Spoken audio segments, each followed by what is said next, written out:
Hello, one and all, and welcome back to Dreamworks Dungeons and Dragons. Woo! Ooh. I am your Dungeon Master, August Schmidt.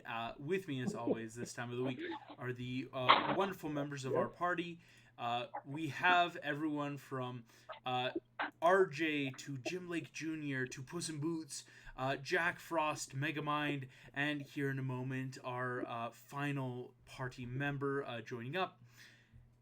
Last we saw you all here in the eastern part of the Black Forest in a small town called East Run, meeting up at the Chicken Bone Tavern where simple alliances seem to have been made. Food was offered, drink bought, and all of you had a shared vision experience where a person claiming to be Gabriel, the man in the moon, showed up and informed you all that the world has been slated to be destroyed. Now, the figure did say that this can come in many different ways and that you are all free to help others. You know, this isn't just a solo thing, it's more just you all have been chosen as individuals worthy of being saved. And before the vision was over, you all watched as the moon, which was just about to fade from the sky, turned an inky red, and shadow creatures attacked. After the attack, all of you headed back into the tavern and kind of discussed a little bit and came to the consensus that for the time being, due to the nature of the vision and even the recent attack, that perhaps everyone should stay a little more connected. This is where we're going to pick up, though, for tonight's campaign, is as we find ourselves in East Run. A lot has just happened. All of you are back inside the tavern, where most of the patrons and owner seem to have fled in fear, or maybe just are hiding somewhere until they're sure that nothing bad can happen. And so I would ask kind of what everyone would want to do, if there's any checks people want to make, or even in talking amongst each other, stuff to figure out.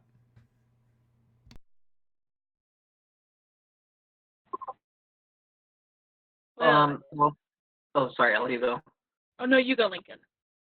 I was just going to say, I feel pretty confident about this as a player already, but for my character, I kind of want to make an insight check to see if the shadow creatures were like some if they were basically from Pitch, or if this is a different entity that we're dealing with.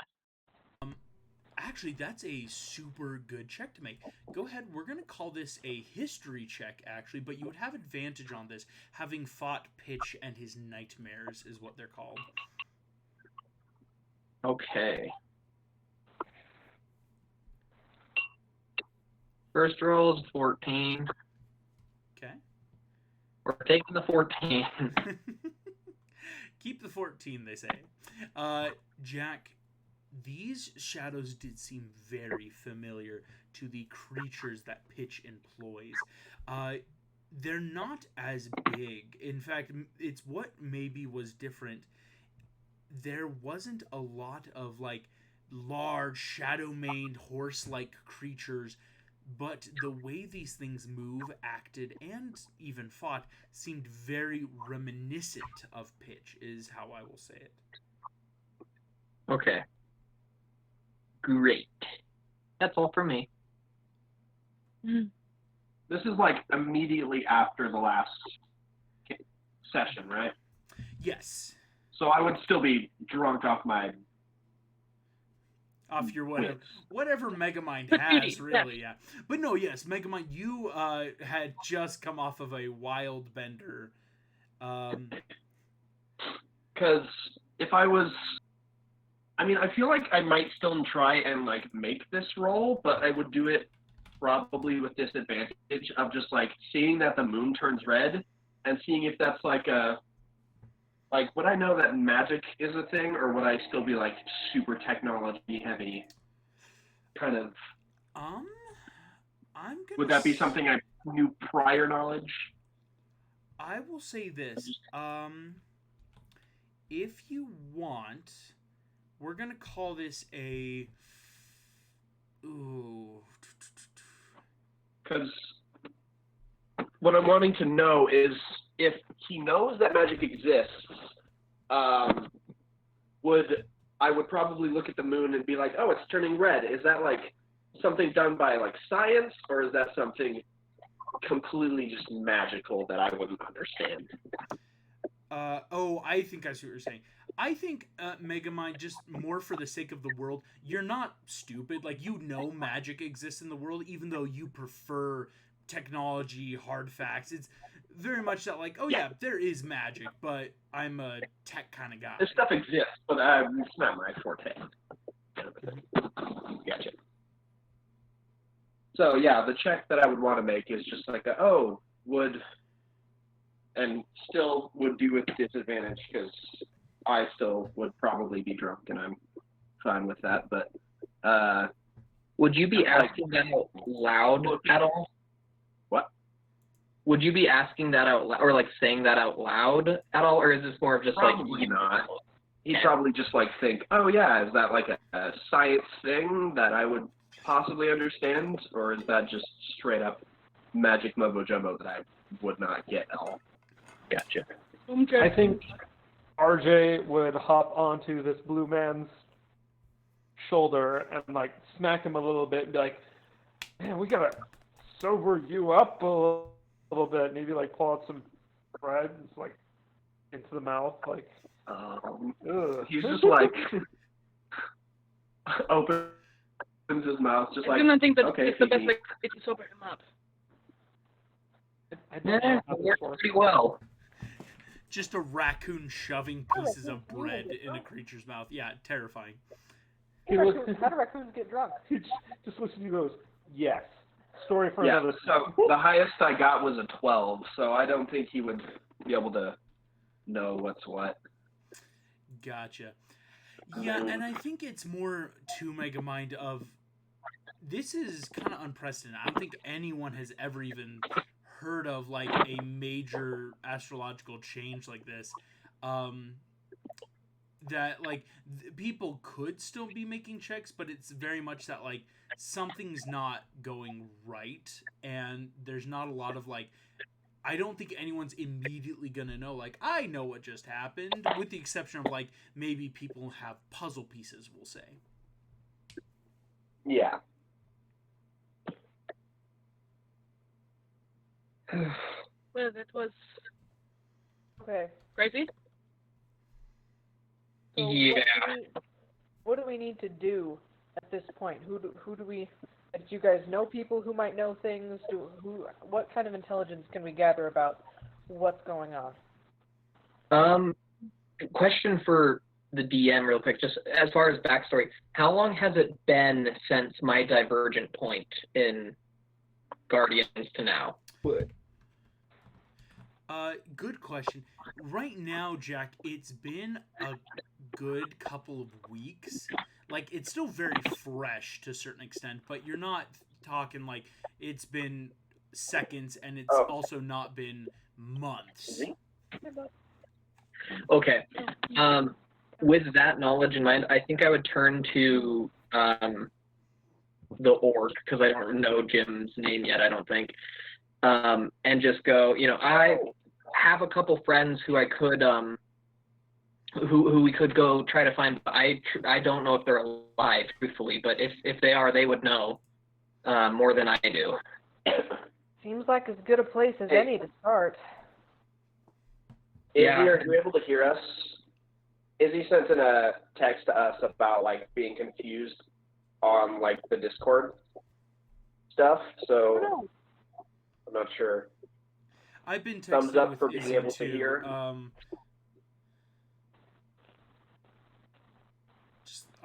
We're letting Izzy get ready real quick. So yeah, Izzy I'm here. I just don't know how to flip my camera around. Wow, the most boomer thing to I ever figured say. it out. I found it. Brand Wait. new. I keep saying Izzy is a grandpa. Like right up close.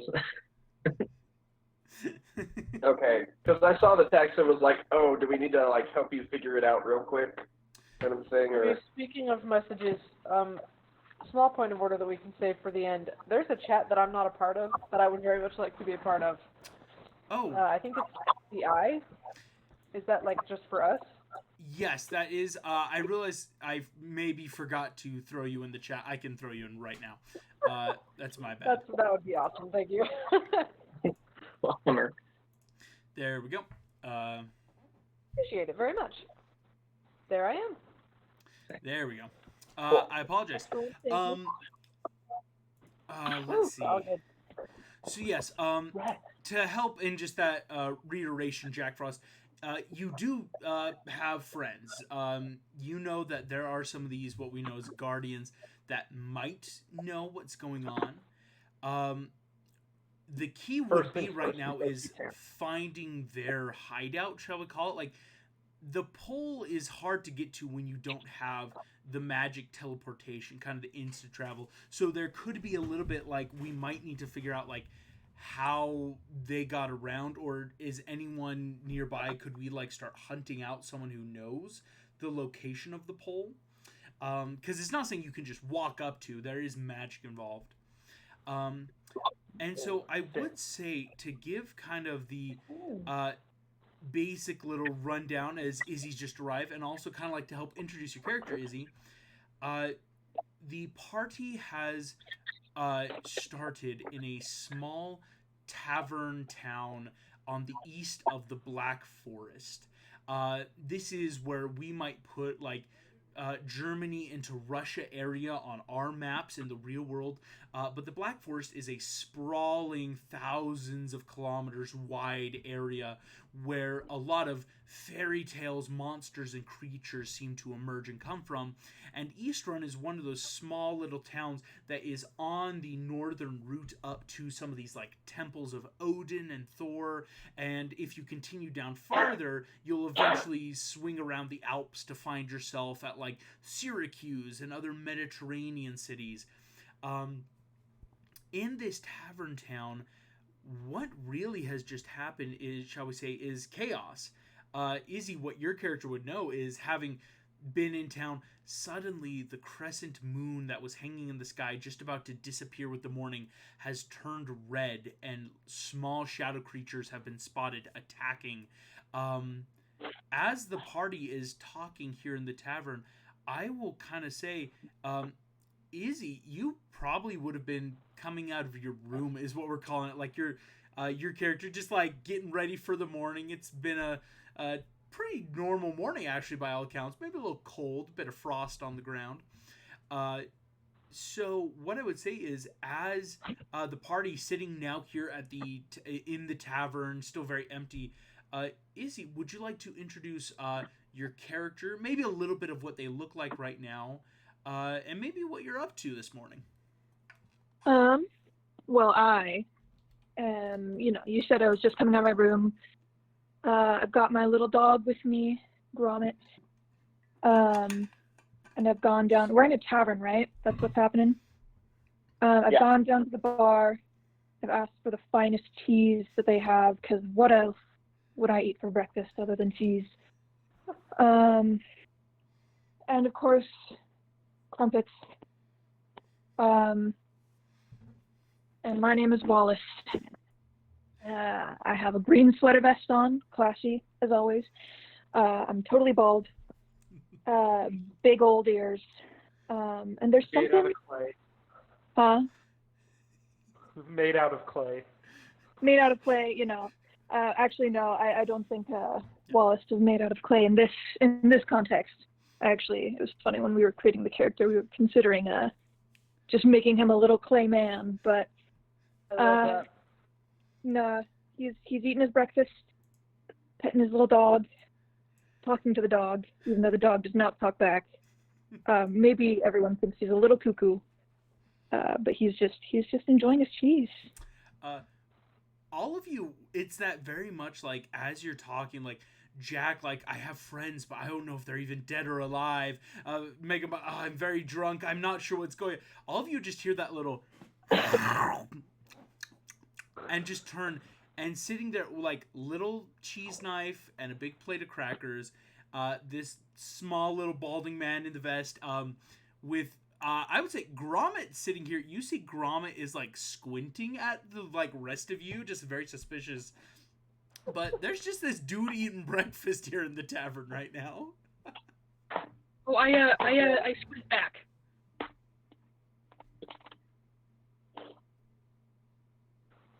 Can I have some cheese? I'd probably go up to Gromit.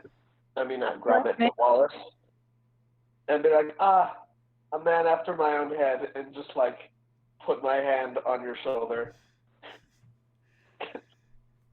Right? Like, we are both I'm balls. on his shoulder. We are brothers. And then he probably just, like, falls over.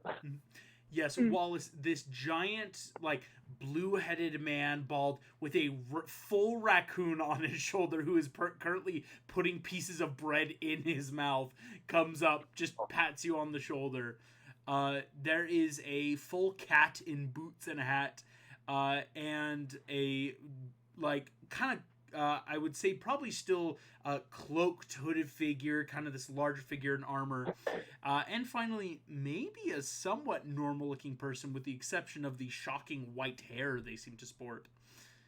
Wallace, it's been a peaceful morning. There was a bit of, like, commotion outside, but everything seems to be okay right now. Okay. I wouldn't be concerned that so many people are coming up to me, but because I think I'm a kindly person. I'll share my cheese and crackers. I might have to hold Gromit back though from the little cat in boots because I don't think he likes cats. There's also a little dragon that would definitely be sniffing around Gromit or Wallace. Who's who? A little dragon. Wallace is Gromit the man. is the dog. Gromit's the dog. Okay, yeah. It would be sniffing around Gromit. Although maybe Little would want cheese. I'll give him a little piece. Appreciate it. Yeah. Appreciate. Winsleydale. All of you meet this very kindly man and his dog, just eating cheese this morning, having a good time, let alone the strange visions and shadow creatures that just occurred. It's nice to have breakfast together.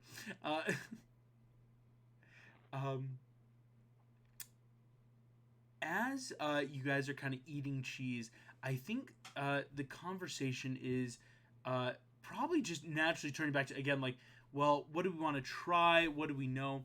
What I would say in this moment is if you all as a party want to roll a history check, we'll call it, and you could tell me specifically, like, if you're rolling history for, like, do I have something out of, like, my backstory that I could know or find out, or even, like, have I heard of anything that could help us out in this scenario? I'll say it's that kind of history check for everyone. Okay. I didn't roll great, but I would be trying to think, like, is there a route to either the North Pole or just a connection to Bunny or the Tooth Fairy? Oh, Jim, that's rough. That was grody. Wait, what are we rolling? Grody. Poos Grody. Solid. Oh, no. I'm rolling so bad tonight. Oh, Megamind Grody. I mean, that Oh, you seems said it. right You- with you how said I am currently. Jeez Louise. Izzy, for the history check, this is basically just, you can click on the history check on D&D Beyond and it'll help roll it electronically, and it will show up in the campaign dice tray for everyone. Alright. Oh no. Why? Did my roll go through? It did not go through, it looks like. He's working on it. You're good. I'm just a little bemused at the fact that, like, the highest is a 12. Jeez Louise. Did anyone get lower than me? So I don't know if it showed up in the campaign dice tray. I rolled a nat 1. Well, I got a 12. Oh, you did. computer didn't you? rolled a nat 1. Yeah. I rolled it in my tray and it was a natural 13. So That's why I prefer the natural way. Listen, The good way of rolling but dice. now, With real physical dice. Now The we're real all guy. failing The one. together. Go. RJ A big and 1-2. RJ and Jack Frost. On the 12s, I think it's very much that, like, Jack, you were already saying it's that, well, do I know where to go? Like, do I have an idea maybe of what's going on? And I would say on a 12, there is enough, shall we say, of, like, that common knowledge of, well, the North Pole's gotta be north, and if everything's going down, you could just, like, start heading that way, and it's like, and maybe you're gonna run into some creatures or beings that know EB North, some of those things. It's that, like, if everything's really going bad, they're probably not as hidden as they once were, so, like, maybe that's a possibility. I would say for RJ, something maybe you kind of know is you've kind of traveled in and out. You've met a lot of different people. There is a strange, what we would call, like, astrologist, maybe is the best term. In all honesty, they're more of a crackpot. They're a person that just, like, was kind of off the wall, like, study of the stars, who last you had heard of was down in what we would call, like, Spain, a bit of a ways away, but they would probably be like that, oh, maybe this, like, person I've heard of, like, they're kind of the more expert knowledge of moons and astrological symbols and signs, especially when it comes to, like, magic or crazy stuff that's going on in the world. But the only downside I'd say just with that 12 is, like, but that's Spain. That would definitely be at least heading back down to, like, Syracuse, trying to get a boat, heading through the Alps, a lot of different stuff there. Yeah. The downside is it's Spain. Spain, right? So, Hey, hear me out. Spain without the S. I know a crazy person rude. in Spain who might be able to help. So our options are a crazy person who might be able to help, or people that might be dead. And we'd also probably have to get to North America to get to those people. Oh, really? Well, I think we should start with the crazy guy in Spain then. That's kind of on the way, you know? If only I could call my fish. Minion would know how to help. Megamind just breaks down again. It's not like, ew, dude. He's not I doing send great. Will over to help him. It's just like put his head on his lap. Do we say something? Is this something we have to, like, go over? Bluehead, I don't know what your problem is. I don't know what's going on, but you need help. That's what Minion said. So it's very clear we're all in a bad place. Spain? Yeah. Little raccoon guy? You're being addressed, RJ. What is your name, Brett Sorry. Bear? What was said? I did not catch it. Oh, I just said Spain, raccoon guy. You have any leads that you said you have a lead there? And then I said, what is your name, Brett Bear? Astrologist dude, obsessed with the sky and the stars and with the moon and everything being weird. Yeah, he's a little loose up here, but he might know what's going on. Okay. Well, I think that's as good of a lead as we have, and I'm not exactly sure what's something about the North Pole. Yeah, so I know Santa Claus, and he, Claus is real? Wait, I'm sorry. Yeah. No, back up. You know Santa Claus? yeah, and if he's not dead, he could help us. I have a And few so, words for and that. if he's not dead, Who had Santa Claus might be dead. Yeah. given me coal Hey, since so I I'm was calling the it age now. of 1. I mean, he might not be dead. But it's, I mean, hopefully he's not, but things haven't been good for a while now. I'm all for saving Christmas. All right, Santa's well, very mean. I mean, Spain is closer than, or not Spain. I feel like the North Whatever it's Pole is called. much closer than Spain. It depends. There is a North Pole city in America, in Alaska. So I don't know what Dreamworks terrain says, if it's like in the actual North Pole in the Because Arctic. this world doesn't have the same North Pole as Bert instead. Okay. Well, What was that? Gromit has my vote been is to go find the crazy guy. tapping my leg with his little paw, and he's going to point at a map to the mountains east of here. East of here? East of here, yeah. Wallace isn't good with his cardinal directions, but Gromit is very keen with directions. Doesn't talk much, though. I can communicate with him. East of here, so that would be the Blackwood. Oh no, over in the frozen wastelands in the Himalayas? Welcome to the Himalayas. Is that what we're looking at? Is that what Yeah, 'cause Wallace is we're pointing at? in Yes, I think. I still vote Spain. Is that where the North Pole is, or is that just another option being thrown into the mix? You think Gromit's just like maybe throwing an option, but I will let you all know anything that comes from Gromit is going to be intentionally ambiguous because he has no form of communication whatsoever. So it's just a lot of like gestures, eye rolls, and But like. what if I can't speak with animals? You can cast speak Can I with talk to animals. It does not work on Gromit. Do I just understand his Wait, sign August, language can I better? speak with him? I will let you know. I will actually say more like this. RJ, when casting speak with animals, Gromit is not technically an animal. Shoot. What That's are you? just the third thing. More sinister. Hey, DM, Yeah. can I speak with Gromit? Nope. He's not technically an animal. What if I Well, yeah, speak I know. celestial? He's a Gromit. He's a Gromit. Well, yeah, no, that's the whole point. I'm a cat that can talk. Yeah. And But I'm a this is a raccoon dog that that Gromit is a can't. dog that cannot talk. And a raccoon that can talk. Yeah, there's a lot of weird stuff. Like the raccoon can talk, the cat can talk, the dog can't. I've never met a talking cat. The dog before. can mime. The dog, Dog can can mime.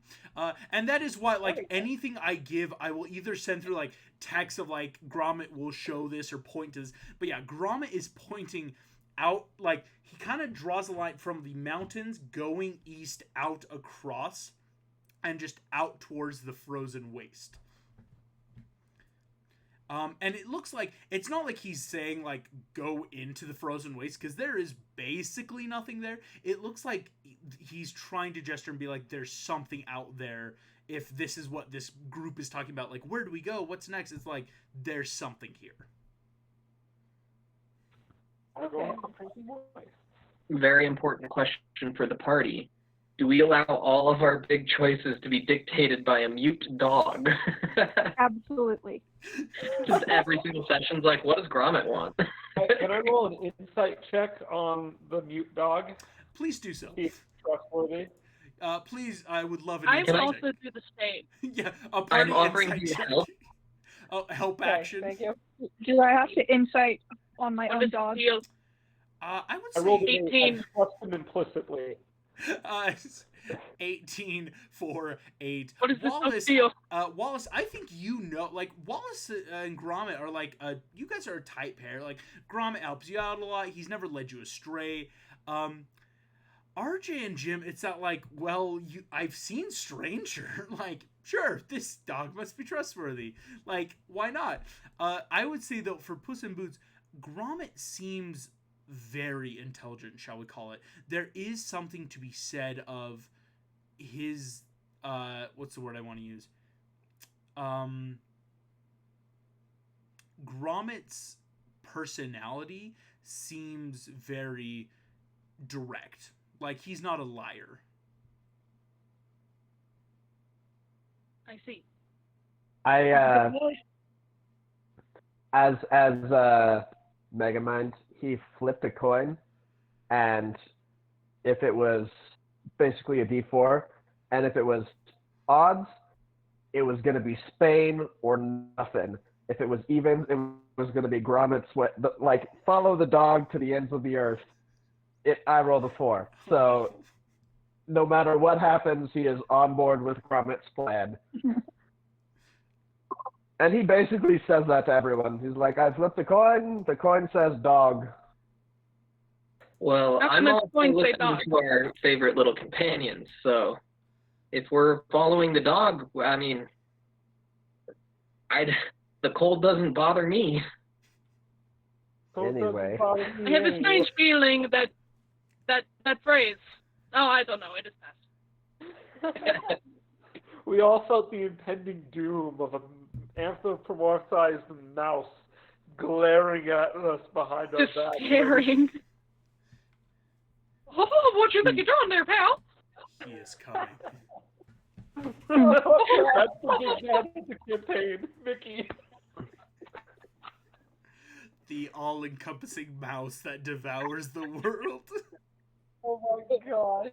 So do we need to buy any supplies for this? I don't, truly, I do not mind the cold, but if you guys need like warmer clothes or like food, provisions. Well, Gromit and I both know how to knit, and we are covered on the cheese front. I have so much cheese. Gromit immediately We'll holds not up go his hungry. I immediately look at you like very, very tentatively, like, what kinds? You name it, and I have it. Love cheese. Provolone? Yes. Gouda? Yes. Munster? Yes. Where? Okay, I do not mind your dog anymore. Gromit just knits Puss in Boots a little sweater very quickly. It It looks fits like Puss, very taken aback by this, like, gently takes the sweater and goes, I misjudged you. I am very sorry. And, like, goes, like, to one knee. It's like, I promise on my life I will protect you. Gromit doesn't say a word, just blinks a couple times. Turns to Wallace, pulls out a little coin purse, who knows from where, opens it up, and Wallace, he's going to give you 2 silver pieces, you think, to pay for lunch, or breakfast. You know, just that, like, right, this wasn't free, so let's pay our bill. right. Yeah, okay. I'll Yeah. take it. Pay the barkeep. Give him a pat on the head. Not the barkeep, the dog. I will be right. The barkeep on the head, thank you. Thank you. Thank you, mate. Can I try to steal rations that will help on our journey? Yeah, go ahead, give me, we'll call it just a quick sleight of hand. Just that, like, slip out, find either a quick store or market, and grab a bunch of rations. Can I pay for the food to give him advantage? No. I will sneak away from this group. What a way to be like, I'll give you advantage by paying for it. I'll just negate it. Just following along behind you quietly, just like leaving money. I'm sorry. No, I will say though, RJ, a 21 is excellent. That's going to be able to get you a good week to 2 weeks. Like, even if you really somehow ever get lost or just like stuck somewhere, you'll be fine for food of just like a lot of quick. Yeah. So, real quick note: he steals a ton of food, and is like, "Sorry, this is all mine." He is like just like one from here, booth from there, you know, just taking like what he can, and it's almost like a compulsion of his to hoard food. Do you have a place to hold it, my friend? He is holding it the best he can. He has the best you can describe to be some sort of like bag, like designed to hold like some sort of gear, like, you know, from the movie. He like has that like duffel bag that's designed to hold like football gear or whatever. And yeah.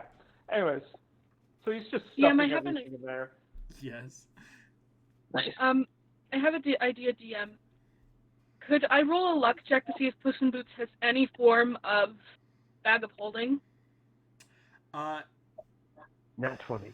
If you can nat 20 it, yeah, that's a... Okay, bet. Like, there's like, I'm down to Watch like, you if get you a guys nat message 1 me and be you like, oh implode. wait, would my character maybe have this? Like, that's one of those wild stuff that I'm like, Right. I don't know. No! Ah, so close. 18. Okay. Puss, you know what they are. Like, you've seen that kind of magic before, but you do not yourself have one. Mm. Jack Horner had one. He used it to hide the Excalibur. Mm-hmm. His big Puss hammer. kind of goes over and is like, there is a magic item I think would help you in this situation. It's called a bag of holding. RJ is protective of his bag. He's like, I got this. It's Oh, like okay. twice his size. Big old, like, it's mine. I'm good. No, this is mine. Okay. All right. You good, Don't mind buddy? me. You want any help holding your things? What was that? I'm like, do you want any help holding your things? Nope. You guys do not touch my food. All right. Okay. If it helps, I can't August. even eat it. What is the chance that persuade. Gromit's little coin purse is a bag of holding? What are the odds? Well, I'll tell you. 1 in 20. Unfortunately, Gromit's coin purse is just a coin purse. It's very handy, and it is a little bit, maybe we could call magical, of like, where does he keep a coin purse? It's kind of like Puss in Boots and RJ, where RJ at least has a bag, so it's like, okay, the raccoon's got a bag. Where does the cat keep his supplies? And the dog is just like, what's going on here? Okay. Gromit just came out of the void and kept the pocket of it with him. Jeez. As you guys, I will say, can get easy enough, just passive, like, make sure you have food and supplies. Gromit is going to give you 2 other mime things, like, in this idea of more than just point at a map. Gromit pulls out just a quick little bit of paper and pencil, like that charcoal, and starts sketching what looks to be like a tower. On the tower, he kind of like sketches it out, shows this thing, and on the map that is of the Black Forest, it's under the I campaign. The map, he kind of points like that this tower is far up at like what we would know that like inset river that kind of runs just above the words Blackwood. That is like the farther enough to go, eventually you start getting these like crags and peaks of this like broken stone, and so he kind of just makes this little X and just tower X north of here, where from where you were in Eastern, you could just like go straight south to get to Venzor, this kind of big city, which would take you all the way up through Keld to Blackwood, or there's just go through East Run, the woods near here, just straight to Keld, which might be a bit dangerous because it's not a set path, but that's a way to the place Gromit's pointing at. Cool. I'm all down for going through the forest. Direct route.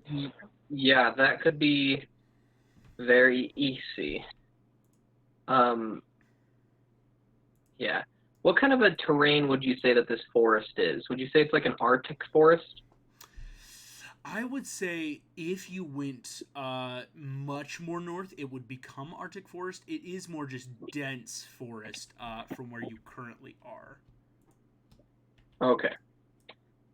In that case, I'm just a guy. I'm just here to help, but I can't do like any insane things. But I'm good to just kind of push through the forest. We're all, we look like we can take care of ourselves. I look over at Wallace as he's in his vest, just like, yeah, I think we can all take care of ourselves. I think we should. I think the longer that we spend waiting, the more that we give Pitch an opportunity to attack us again. Well, I say let's get going then. I love how on board you are with this man in the sweater. What is her name?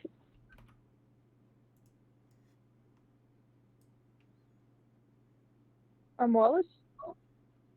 Nice to meet you, Wallace. I am Boots. In Boots. Is the in boots your name or a title? It's more of a title. You can just Well, nice to meet you, Puss. Puss. Mm-hmm. I'm Jack Frost, also in boots, but that's a. I Not look down at my feet. I'm in loafers. They look comfy. It's more of a. And Megamind, As he walks away. and I am in custom baby seal leather boots. Well, at least Quite he nice. has shoes. I'm Jim. Lake, I guess.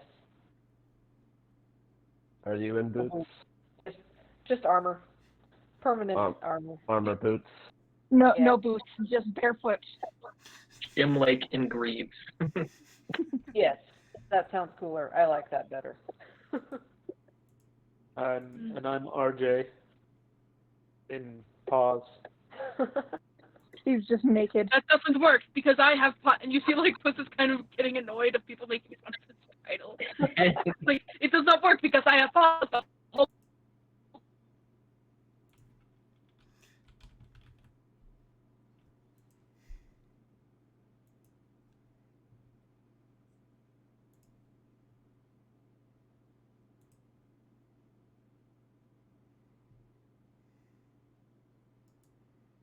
Not now, Gary.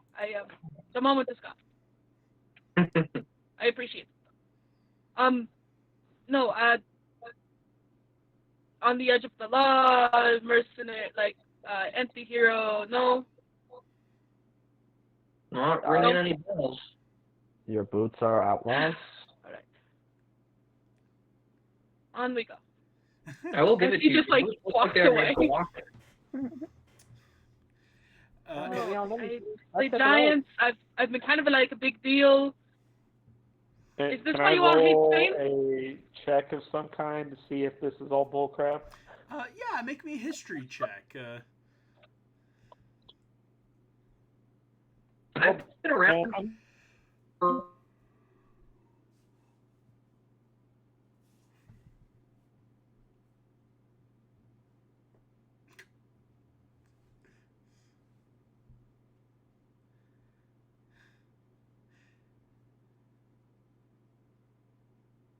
Disadvantage. I got a nat 1. A nat 1.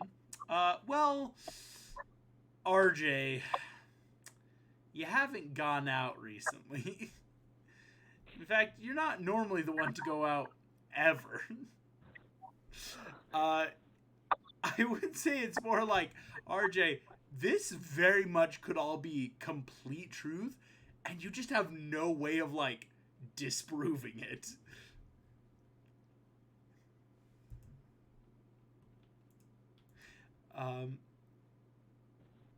I don't know. Like, I feel like if you were this big, I don't know, better in a fight? Are you supposed The to thing be... that my deity is not commanded me to kill you. Convenience. It is not your time yet. You most likely will die after all. At least I have food for the winter. At least there's one. Maybe you should find healthier food for the winter as he like walks away. Tons of chip bags. It's People really- in their food choices. Your sugars. There he goes. What I would say is this: as everyone is ready to head out, the kind of last thing you all see before heading out of East Run early in the morning, people are starting to go back about their day, but there's a lot of hushed murmuring after seeing the moon turn red and all the danger that occurred. One of the last things is before you truly step out, this kind of like quarter-mile, big old open stretch before you really enter, shall we call it, the thick of the woods, the day seems to turn a little bit colder. And for just half a moment, all of you feel a chill rush out of the woods themselves, as if wind originated in there. But Wallace, you see Gromit slings out a big old lug wrench out of nowhere and just kind of palm, doom, doom, and just nods and walks right on in. And we will head into the East Run Woods. How long has it been since last night? And like, how drunk am I still, or has it been long enough to Give me a Constitution be saving sobered throw. up? So we definitely would not have had a chance to long rest. For sure, not a long rest. I will allow a short rest though for free. Like, you guys had enough downtime in the tavern to like have a good hour of just eating cheese, talking, and making plans to take a short rest. 17. 17. Megamite, you are now well and truly out of your drunkenness. Like, the world has returned to right. And on 17, it's actually not too bad of a hangover. You do feel pretty coherent. There's not any detriment, shall we say. Wonderful. As we head off into the East Run Woods here in the Black Forest, I would like a group survival check just as we start the day. And this is more or less because, like, until we really make it to some of the more set paths, there's a lot you could encounter. Oh. Hey, Damn. we're rolling good. Come on, computer. Oh. What's a +6 to survival? Yeah, I'm very good at Holy survival. cow. I think, yeah, RJ is well adept, and apparently Puss in Boots is as well. 10's pretty I good. can't tell what I rolled because my computer is lagging. I got a I got a 9. 4. Never mind. I'm not good at survival. 9-8. The going is a bit rough to begin with, I will say. As you head off into the woods, there does seem to be a bit of interesting circumstances. As I just rolled for the weather seems absolutely perfectly nice. Even though you're in like heavy woods, it's this northern country, what should be like very cold, it's actually a pleasant day to start your journeys. After some time, though, I will say, you notice that the woods have started getting a lot quieter. That normal ambience of the wooded realm, the animals and flora and fauna you would hear, have started getting a bit softer. Not silent, but enough that you can very much start to hear more fully your own footsteps, as even the slightest sounds of footfall and movement through the woods have started entering your ears. Moving your way through, I would just ask, it's not a total dungeon crawl, but I would like maybe a bit of a marching order. As we're heading east, who would maybe like be more in the front? Would people be more in the behind? Who wants to be more middle of the pack? I would definitely be near the front, maybe up in the trees. Okay. Sounds about right. I'll probably be closer to the front, maybe not the first, but I'd be with Gromit navigating a little bit. I would be near the back. If I had rolled well, I'd be near the front, but because I didn't and these people know the terrain better, I'm in the middle, bow at the ready. Gotcha. I'd say that I would be kind of like third-ish. Yeah. I'll hang in the back. Kind of just flopped over my little dude, just floating away. Just, yeah, floating along, getting everything. So as we go through, it very much is that like RJ from tree to tree, Wallace and Gromit falling behind, Gromit kind of sniffing the ground every so often, Jack bow at the ready, Megamind floating along, Jim Lake marching, and finally Puss in Boots bringing up the rear as we move through the woods. In no time at all, early morning becomes late, becomes afternoon, becomes that almost evening. You have started traveling for almost a day, and food rations are going by very well. Everyone again, RJ having the more bulk, but everyone has their own small that's my food. provisions. That very raccoon, like while you all stop to eat, just like no, like circle up all your own. And all of you taking a moment, do maybe stop to appreciate how smooth the journey truly has begun. As we are Question. entering, oh yes, Sorry. It did not occur to me to do this before, but with the moon is in the sky, yeah? So, like, the sun's not there? the moon, the sun has come up that now. It took longer than usual. It would appear because of everything that happened this morning. Where now that we're like into afternoon, the sun is officially here, and the moon has finally faded.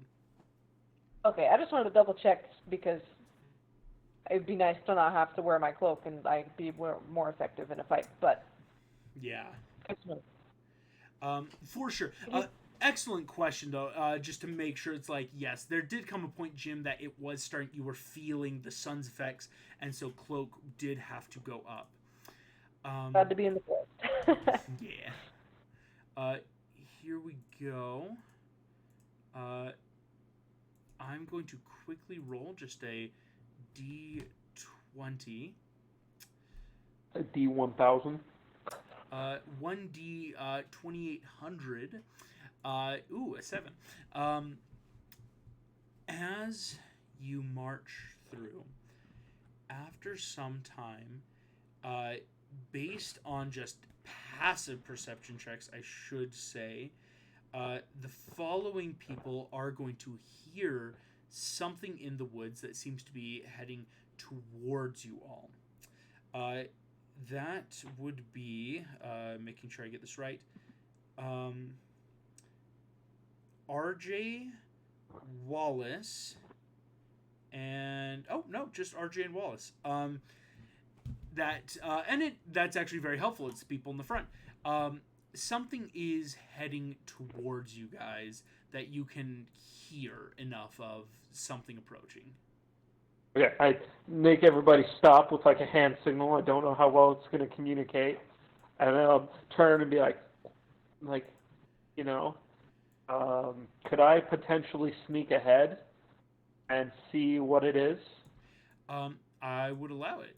RJ, go ahead and give me that stealth check. With advantage because I'm a raccoon in the forest? For the circumstances that are about to occur, I would say yes. That's even worse. Oh wait, no, that's a little better.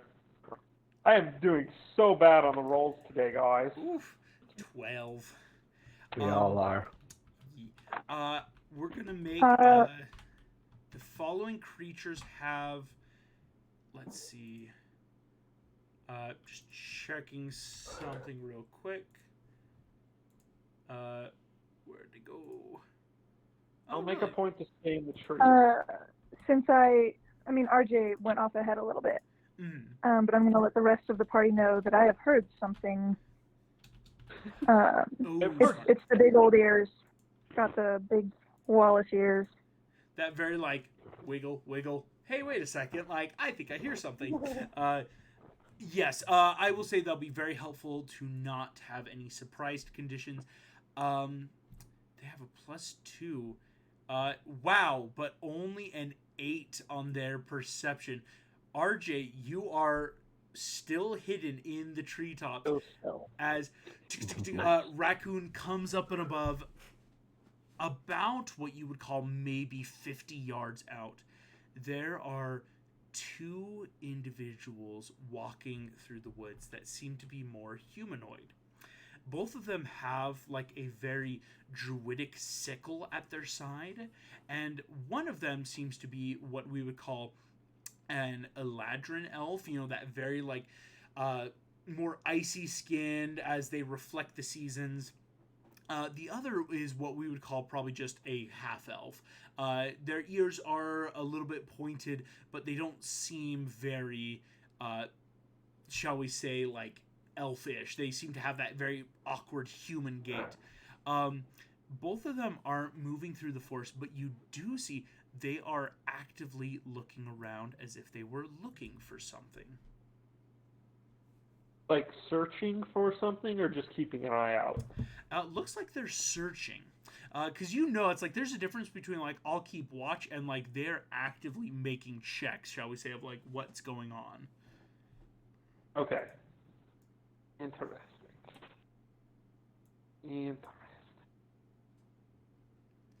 What to do?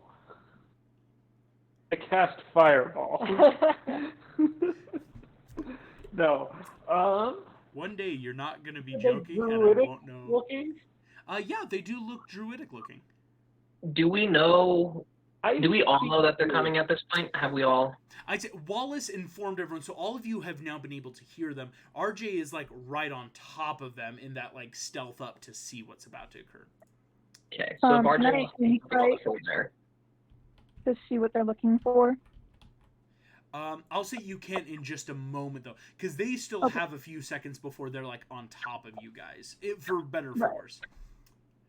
Yes, RJ. Okay. Sorry. I'm going to try to speak to them in Druidic. Gotcha. Gonna say if things go south, I have a ensnaring strike where I could just Mhm. wrap them up. I will say, RJ, if you're going to speak to them in Druidic, that is a super smart move. What would you say specifically? Maybe like to kind of either catch their attention or to start a conversation. Probably a snarky, what you looking for kind of thing. They are going to make a quick check. And yes, Wallace, that insight check will come in handy here in a second. Plus 13, they now will be able to see, or plus 13, plus 2 to make a 13. The two figures stop and look up into the trees. One of them sees you, RJ, and it's very smart that you started speaking with Druidic because it helps, shall we say, prove that you have a connection. The figure stops, and you see the half-elf looks at you and will speak in Druidic. Are you a creature of these woods, small raccoon? Okay, real quick, as a note, if anything goes south, I'm ready to cast Entangle on them, just in case. I will reply being like, you could say so, kind of thing. Try to just look as raccoony as possible. I mean, you are a raccoon, so.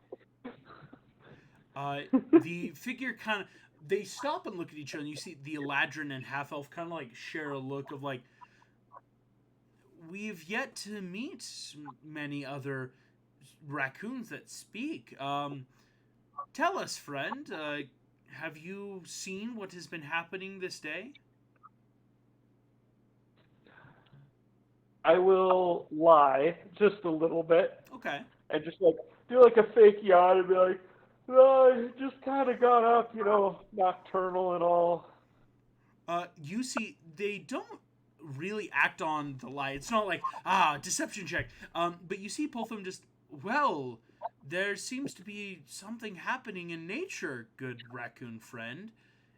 It looks to be that something or someone has messed with the moon and the lunar magics of the world, and we are just seeing if there are any dark spirits or people about that could have caused this. Oh, okay. Yeah, that would explain why I woke up in the mid-afternoon. Anyways, I think I could have sworn I saw some people over that way, and I'll point in the other direction. Yeah. Yeah, a little birdie told me there there's some weird activity going on in that direction. Heck yeah. Go ahead.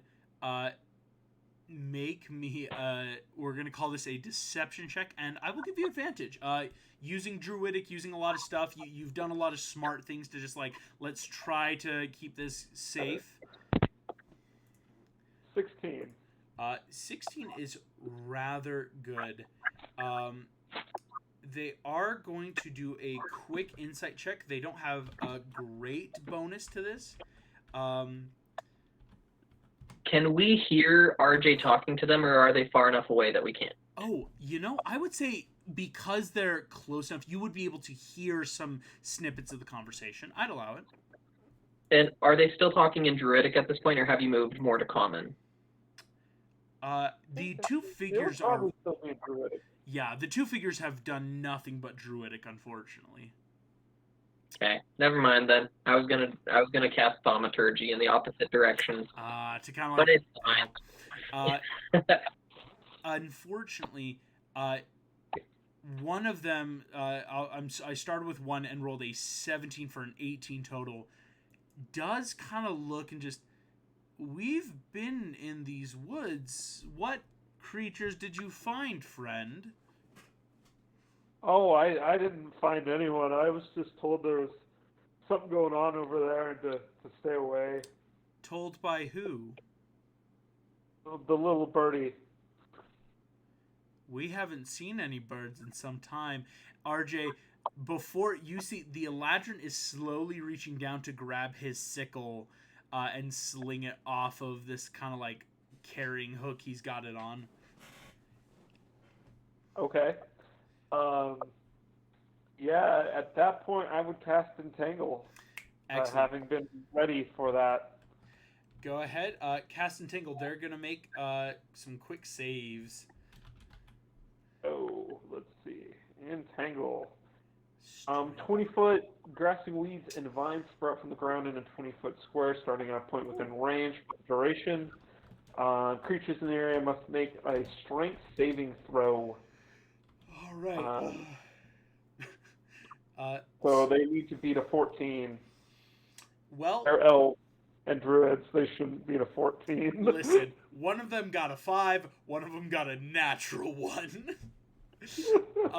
Immediately, full restraint, whips in around. Just that vine and root of the forest take effect. And I will say, at this point, the rest of the party, you can see and probably hear that as they are immediately restrained. We're not even going to roll initiative because they are stuck. Okay, and at this point, I'm going to be like, okay, in common. And be like, look, I saw what happened. Some weird things are going on. I'm here with some friends. We don't want any trouble. I will say also at this point, does anyone else in the party want to like approach like closer, maybe get a closer look, or is it more like just kind of listen and see what happens with RJ? Well, I mean, I'd like to go up and see if he needs help because I saw some weeds come up out of the ground and keep these two guys from moving. So Gotcha. things might be going south. I'm gonna go see if I can help. Okay. I'll hang back. Okay. Is he kind of hanging back with Wallace and Gromit just taking up that defensive position, shall we call it? Yeah. Some of you move forward, kind of checking out the two figures who are now, like, again, pushing and kind of, like, I'm not going to say half-heartedly pulling against the restraints, but you can tell, RJ, they're not, like, malicious or evil. It is that just, like, I don't love that I just got captured. The half-elf kind of speaks up as Jim, you and your hood come forward, a couple of you moving in behind this figure, just... We have been out in these woods. Something has enraged the spirits of nature. Have you not seen what happened in the sky? Yes. Okay, I was lying earlier. To be perfectly honest. Blood red moon, all sorts of stuff. There was an attack in town. But, yeah, we're just heading through. We're trying to figure out why the sky turned red. See if we can fix it. Wait, that actually happened? I thought that was a dream. Megamind in the background, like, point of order. Thought I was just high. As you guys go, L, check. You might have accidentally muted yourself. I think you were trying to say something earlier. No, you're good. Okay, just making sure. Cool. As you say this, the two druids again kind of stop. The Eladrin speaks up. Yeah, something happened. It must have been some sorcerer in the woods, a dark power drawing upon the nature of the Black Forest, and we're here to find him. Coming from our tribe here in the woods, we thought we would venture out and solve this problem. Okay, we kind of want the same thing. Yeah, I think I'd step forward at this point and be like, it is a much bigger problem than just what's happening in the Black Forest. But good on you guys for seeking to take care of your own. But I hate to be the bearer of bad news. It's not just here. As long as things stay peaceful, and I get their word that they'll not kill us.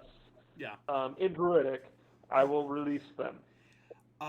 They will give you their word. Having started talking to you guys, it's that this encounter could have gone very bad, right? If you hadn't started with like that Druidic, shall we call it, deception beforehand. The two beings very much each stop. You see one of them, nods his head. The half elf seems to speak up, say like, "You have our word. We won't attack you. You don't seem like dark sorcerers." Hey, can you guys hear me? Yes, Anyway, we can I released them. Yay! I was trying to roleplay and nothing was going through. Oh, you're good. Oh, no. RJ, you release the two. The two introduce themselves. The half-elf calls themselves Lance, and you see that the other one calls himself Forge. Lance and Forge just each, again, Forge the Eladrin has put away his sickle, like, no more spells. Bless you, Shane. Are you doing good, my guy? Allergies. Oh, I feel that. But the two beings looking at you guys, we did not know what to expect in the woods, and it is troubling, of course, to hear that this moon business has been, affecting more than just the woods themselves. We apologize for any hostility. Hey, these times, it's fine. Okay. I offer them some cheese. You offer cheese. I will say, as you offer them cheese, you watch as Lance pulls out a small little baggie of good berries, and he's going to give each of you a good berry. That very much, take this a token of our apology. We truly are sorry for thinking you all evil. As you see, Forge RJ takes two if possible. Yeah.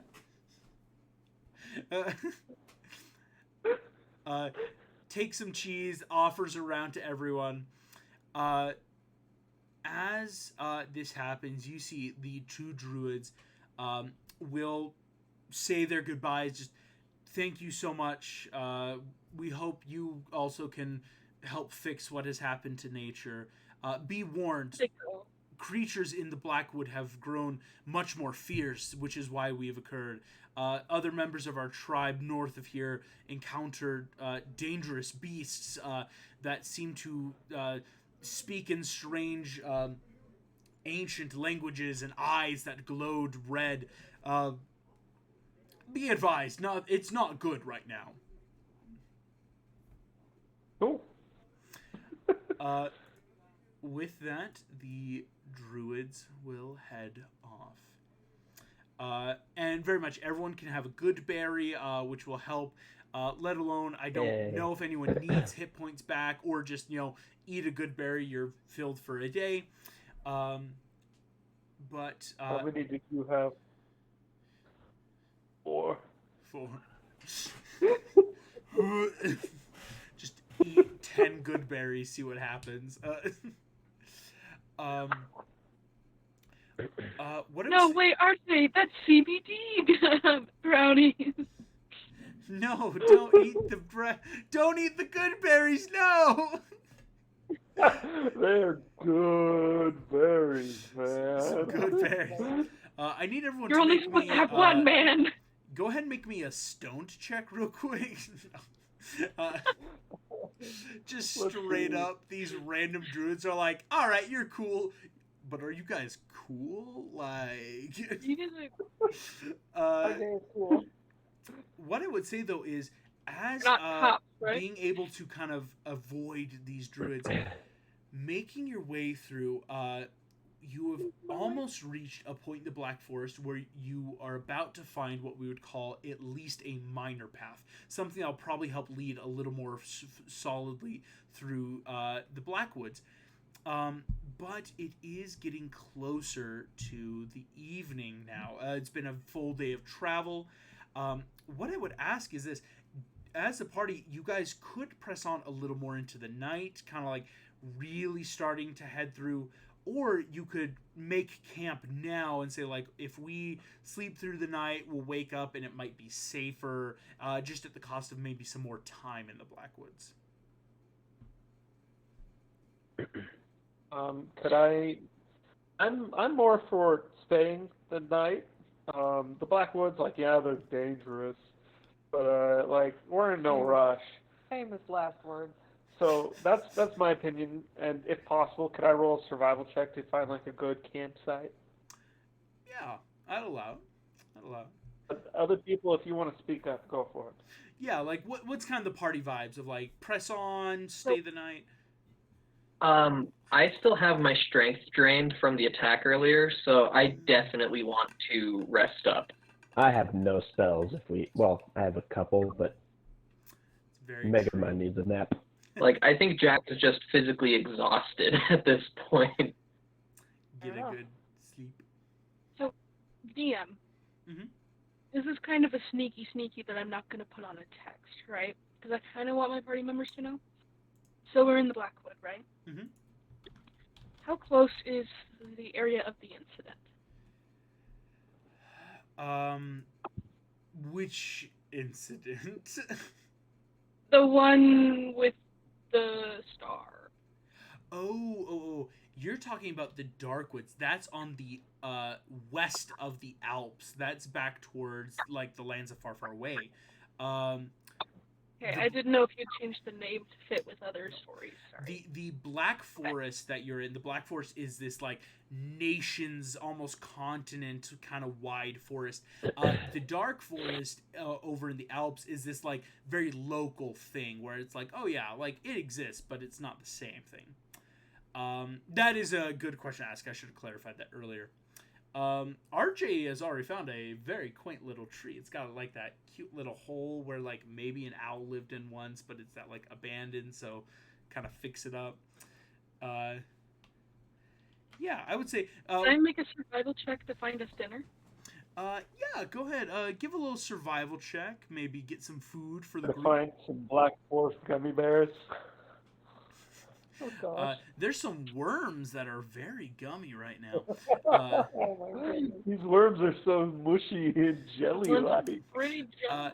Puss, though, on an These 18, these worms are fruity. it is not hard to find what we'd call like quick mushroom meat. Like, okay, there's enough to make either a very simple stew or even just like that kebab. Like, it's a vegetable, it's a root, and it's a meat source, right? Like, we could all eat from this no matter our taste, which is always helpful. It helps. You don't always have to then cram through rations all at once.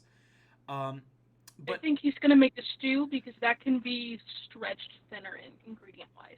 gotcha. Or like bones can be used for like stock. Oh yeah, for sure. Like that is just a smart cooking idea. What I would say is, as we are that like, okay, let's wind down before we have to sleep through the night. Kind of two things. Because we're very much back into that traditional fantasy D&D. Who would like to maybe take first watch through the night to keep everything going smoothly? And then, is there any other things people want to do before we take the official long rest? Okay. I'm fine with taking first watch. But so you mentioned finding like a little hole in a tree. Mm-hmm. What I do is I kind of make camp in there, away from people. And RJ, he'll take some time. He'll like clean some things up, and he'll like take his stuff, set it down, and there's the turtle shell. He'll prop it up against the wall, and then he pulls out a little like wooden squirrel carving and set it, and then he'll just kind of like sit there and open a bag of some sort of food and be like, "Hey guys, got some food." Nice. And he'll just kind of sit there and be sad for a little bit. But what I'd say is after a little bit, being a Circle of Spores druid, and based off of how I'm flavoring things, I would say that after a little bit, the food that he does lay out for those different, sets, does like. I don't know how to describe it, but like, yeah, it just kind of like, and just kind of sits there. It's like a time lapse where you set one of these little jerky sticks and it kind of like, and eventually just time lapses itself away into the ground. For sure, I like that. Who wants to take second watch, and what would you do? Puss, does that offer for second watch? Excellent. And Puss, let alone, you're helping cook up a stew, like, okay, let's make kind of this stew for everyone. Is there any other things you want to do before heading off to sleep? My deed, I don't know if I should call him a deity or like the guy I work for, but I work for him. I don't know if there's any new instructions from him at all. Is it just kind of like vibe with what's going on? Because like, I don't know if the in a way, I know that the shadow creature's worth him, Mm-hmm. because he is very justice based, and that was chaos. Mm-hmm. I will say, Puss, we will get to that because you've yet to get anything really back, but we will actually come to that in a second. Of like, because fun fact, you're not the only party member wondering about instructions or things in my life. What I would then ask, who wants to take third watch? Oh, and while third watch gets to that, Puss, if you could make me a perception check for your corner of the watch. Megamind, taking third watch, and what are you kind of doing to wind down, shall we say, for the evening? He would program a couple of new faces into the system.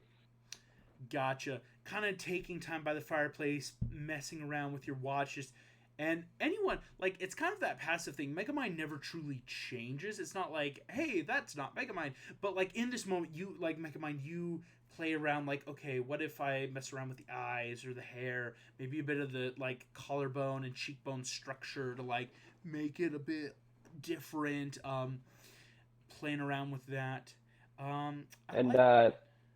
Yeah.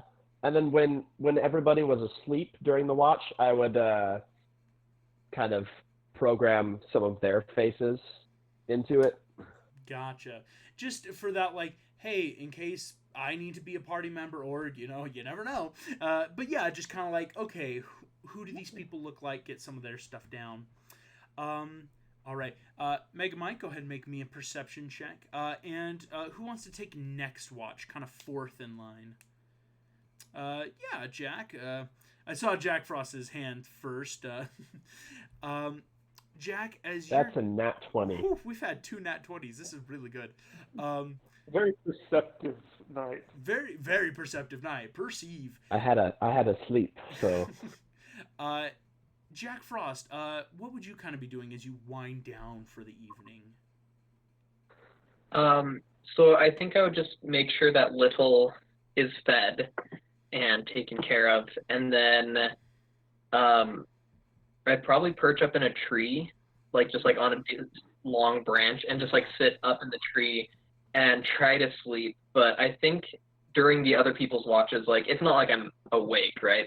But it's definitely like that fitful, like, I'm afraid to sleep at this point just because it's like, there's, again, the nightmares, but also like can pitch now, see my dreams because I don't know what's happening when I sleep. So it's just not very restful anyways.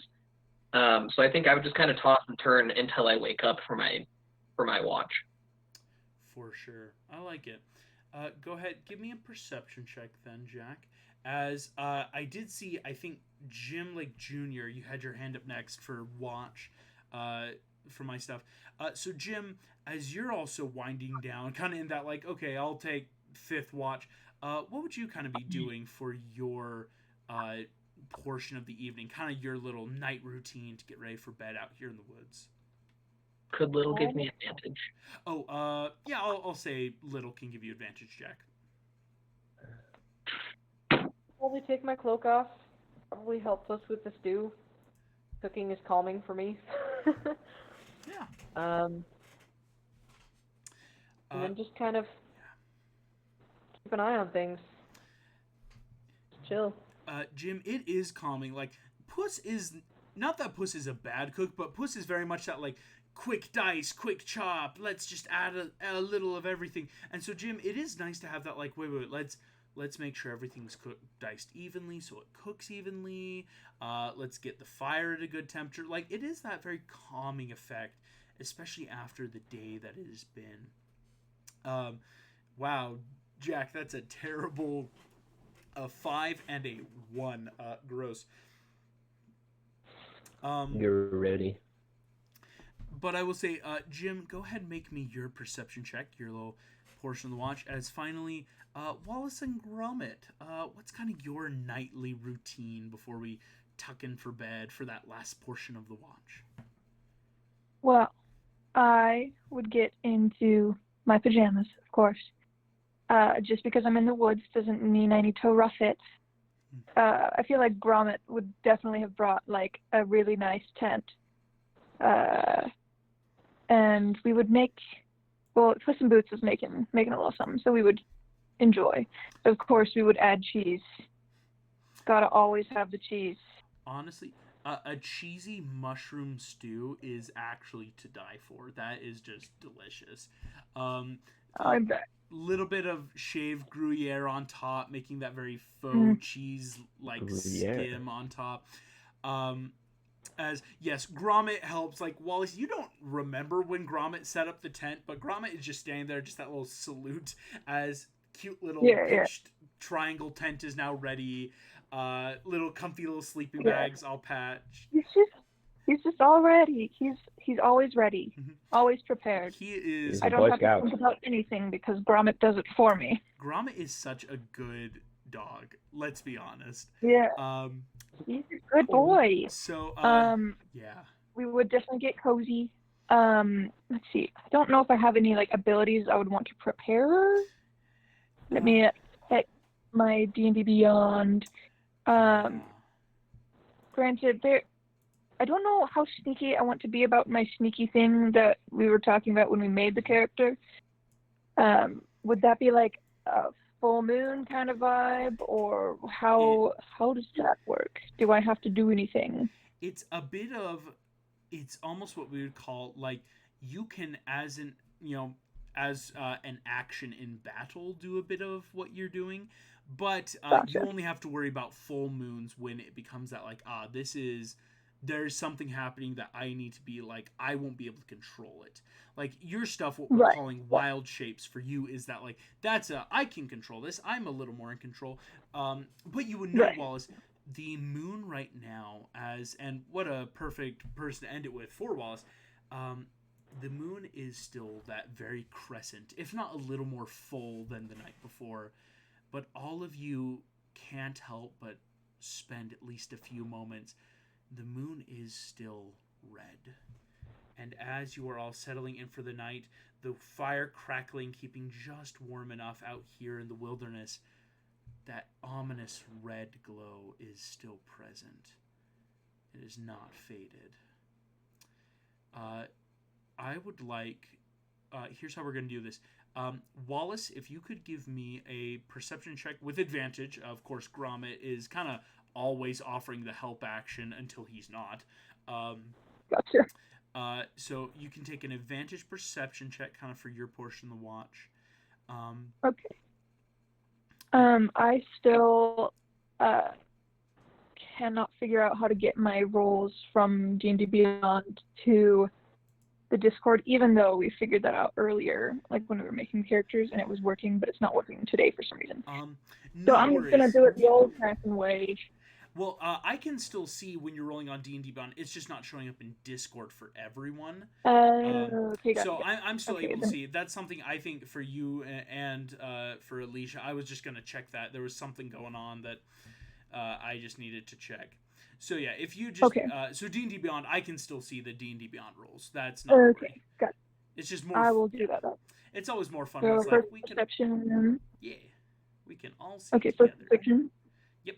Is not bad. That's a 23 for the first one. With advantage. Oh. Yeah, so the 23 is the better one. I'd say the nat 1 is very much Wallace's perception.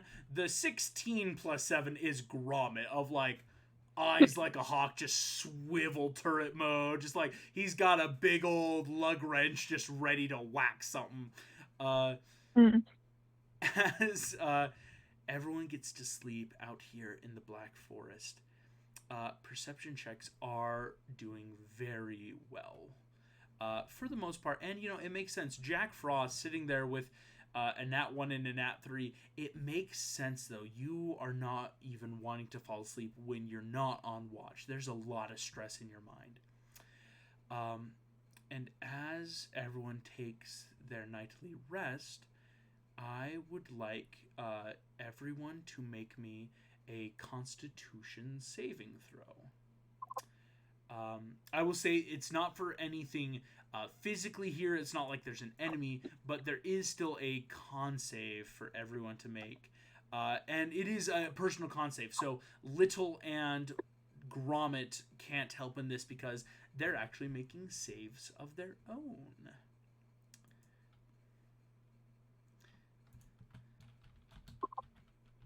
Sorry, did you say that our pets are making saves as well?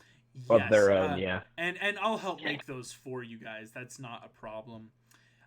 Little got, let's see, that's already 6 plus. That looks good. Gromit got a 15. Jack 22, Puss 20. And that's off the net 20. Oh, Jack, you got a natural 20. That is super helpful. 16 for Megamind. Wallace with a 9. But Jim with a 5. Now, I will let you know, Jim, the DC of this check was 5. That is very close with everything that kind of happened. How we will do this is I will go through the party just rather briefly. RJ, you are able to fall asleep even with the events of the day. Everything seems to have gone rather stressfully to now there's at least a semblance of peace. Your watch goes by very smoothly. Everything seems fine. And drifting into sleep, you do have a few of those, shall we call it, classic dreams of like, seeing my, friends and that life I had, and then slowly just feeling everything kind of twist and turn in your brain until you fall asleep. Puss in Boots, your area of the watch goes really, really well.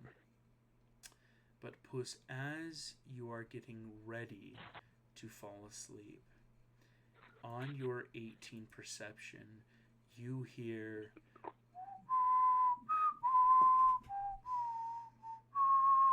that soft whistling bum bum bum bum bum as in the trees off in the distance 2 pairs of red eyes blink.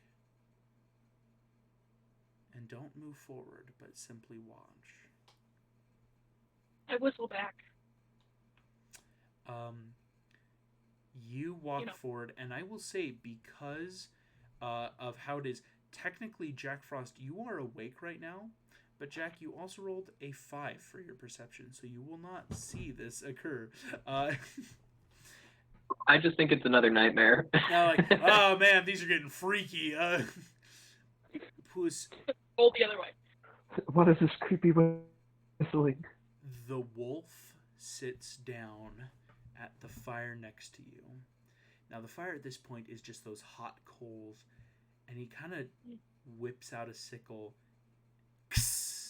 and places it on the coal, extinguishing most of that light. So,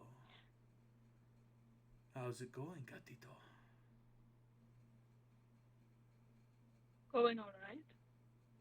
Gathering more information. I heard from this the man in the moon, Gabriel, right? Ah, yes. I never really cared for the angels myself.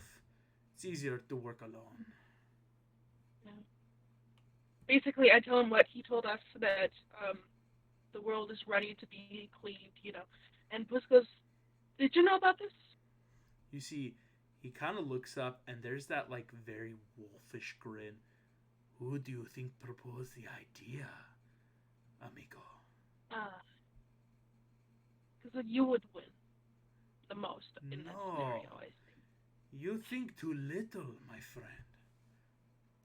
I do not care for the Dias de la Muerto of the world. I simply need there to be balance.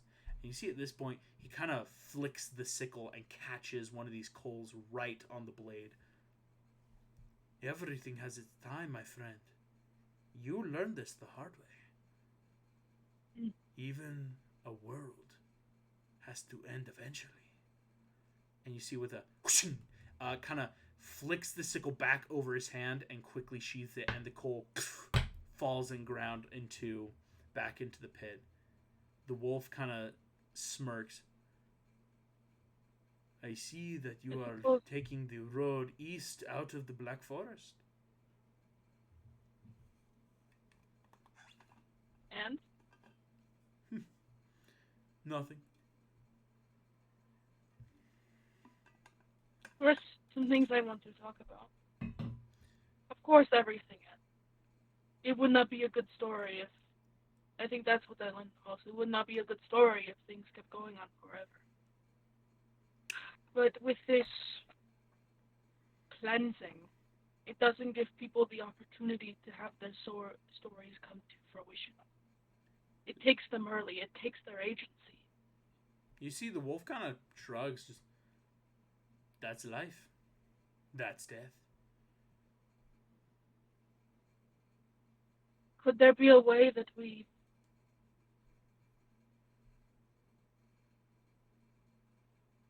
let people see the rest of their natural lives and then end the world? Let people die off, make sure... I say this hypothetical because I know what you are, and you kind of work with hypotheticals. Hypothetically, he's just paused like this. Hypothetically, what if we just stopped new souls from coming into the world, right? And we just let people live out their lives and then end it. Places a single claw up to your face. Doesn't push I don't flinch anymore. But just keeps it there. I cannot be held accountable for other people's actions. If you want to save people, hero. If you want to be grandioso, that is up to you, my little cat-like friend. But know this, I am not alone in my feelings towards the world. And as he kind of huffs a little bit, you feel that puff of air, that natural blink of the eye. He's gone. I'm going to offer you soup. All right. I want to know if that brings it back for a second. Nope. Just gone. Nope. Jack Frost. your watch is racked with nightmare and dream. That you did get a natural 20 con save, but I will say that is more going to have something occur to you as you dream. You stop and feel the world kind of shift. And for half a moment, it's almost like you're falling off the tree branch, and your mind tries to jerk you awake, but you realize you were just falling. As you fall, you hear a low voice start to laugh.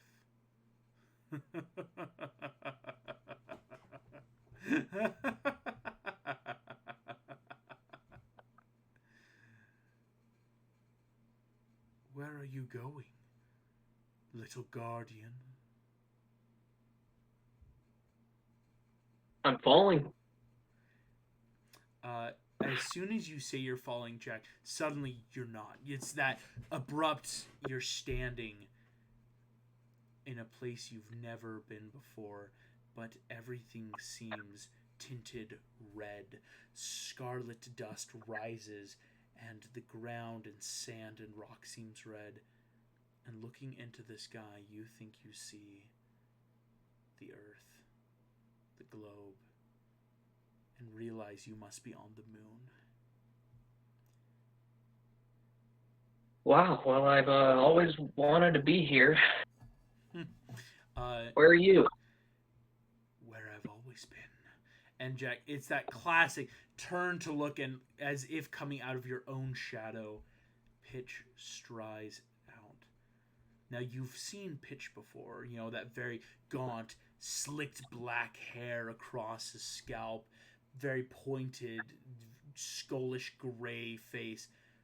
There is something different about Pitch right now.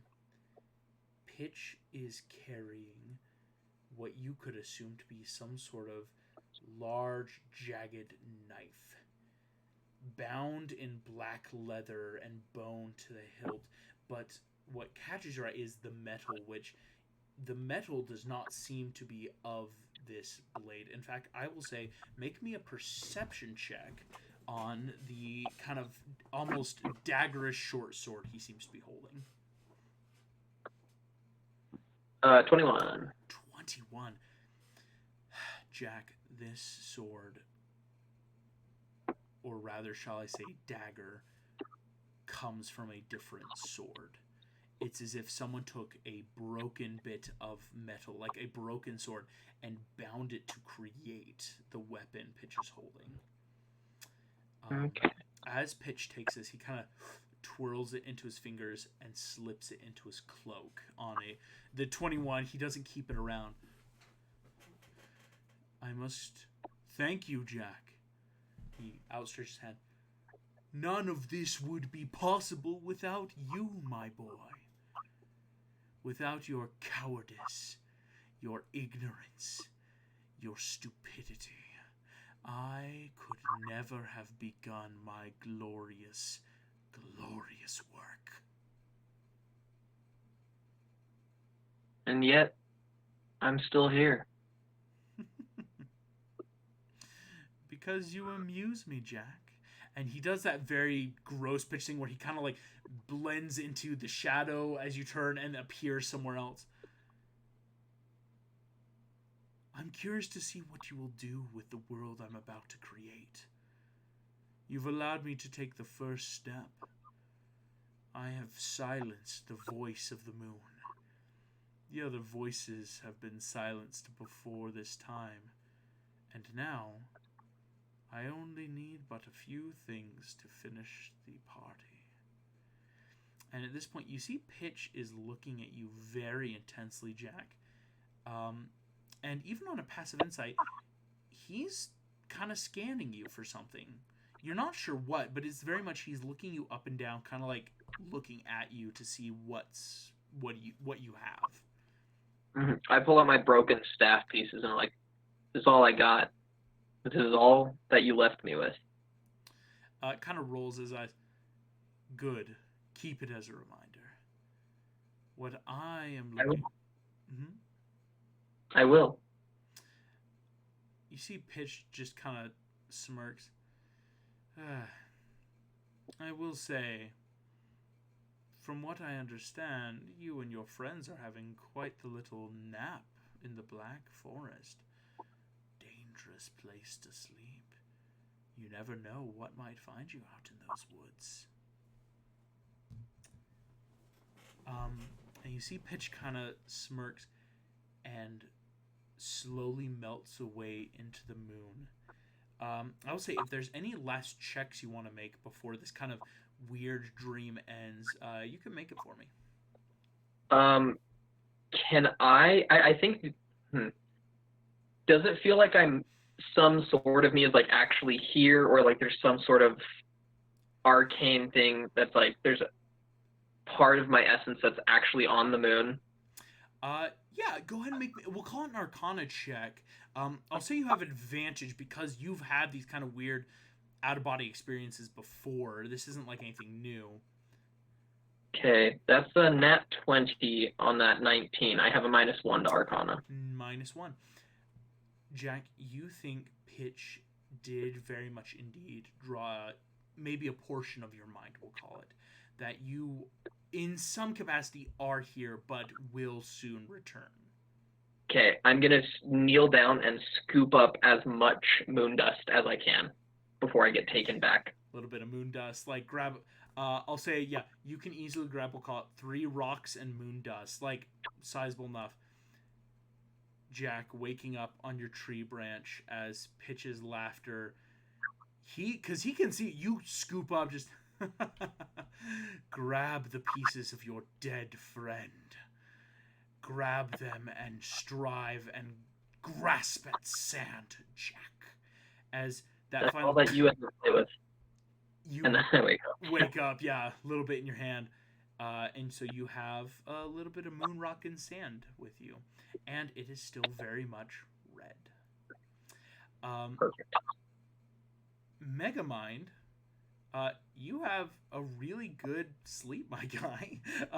Yay. Actually, for better or for worse, like, your watch goes great, your con save goes great, like, everything's really good for you right now. I'm just having a normal night. Have a normal night. That will bring us, though, to Jim Lake Jr. Jim, your portion of the watch goes by pretty smoothly. There's not a lot to see in these early hours of the morning, close to 1 or 2. But as you are watching, after some time, you will hear her voice reach out to you. Okay. The voice seems to beckon and invites you to head away from the campsite for a little bit.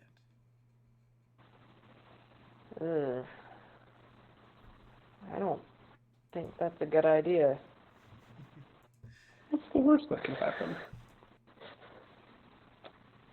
I'll follow. I don't think I have much of another choice. You follow. You don't go too far away from the campsite. It's not a bad distance, but it's a good 90, 100 feet or so. Out in the woods, you hear your patron speak to you. Jim, how are Morgana? How does it look like I'm doing? you? You don't hear much back, but... Keeping it crispy. Just keeping it crispy. Keeping it crispy. You say this. Morgana doesn't say anything back, but you do hear after a moment. Tell me, what do you think of your companions? They seem like good people. I don't know much about them. Well, I don't like them. Hey, well, what do you want me to do about it? Kill them all. you do hear Morgana's voice becomes a little bit irritant, and that kind of strain emerges. For now, you will do nothing, because what I need will require others. If needed, use them as stepping stones to what we need.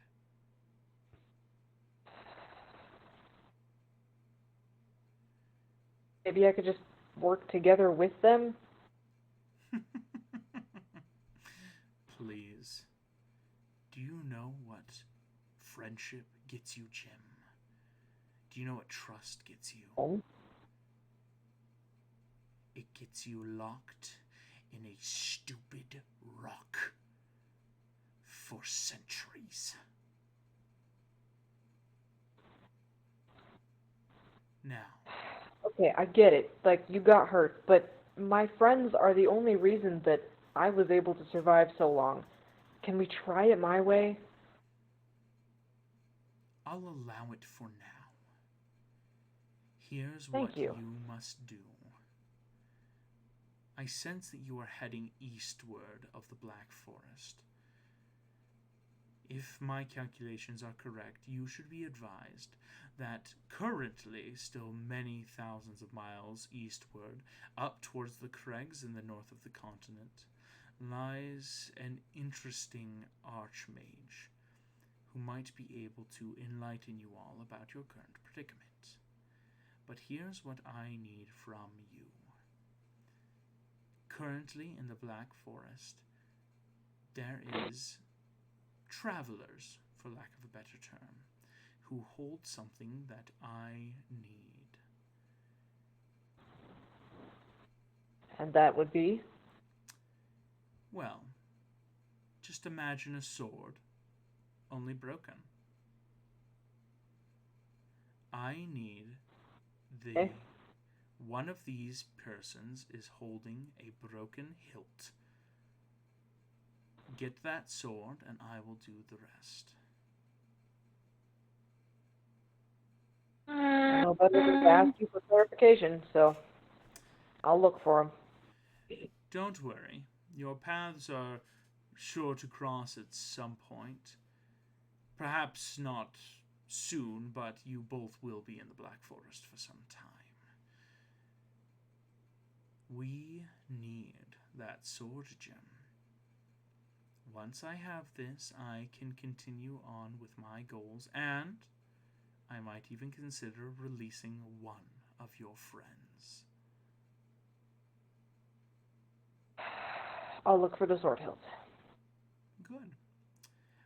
I think maybe your obedience warrants a little gift. Jim, for half a moment, you, as if like a channel switches in your ear, hear the voice of Toby. Toby immediately screams, "Jim, don't do it! Don't trust that witch! Don't do it!" Immediate cuts off. That's all you get for now.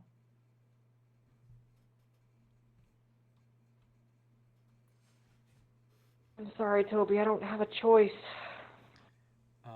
And Jim, your dreams end.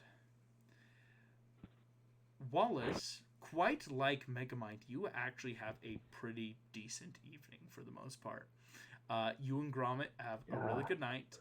You do have that early morning shift, so it is that like there's a bit of what we would call what's the word I want to use?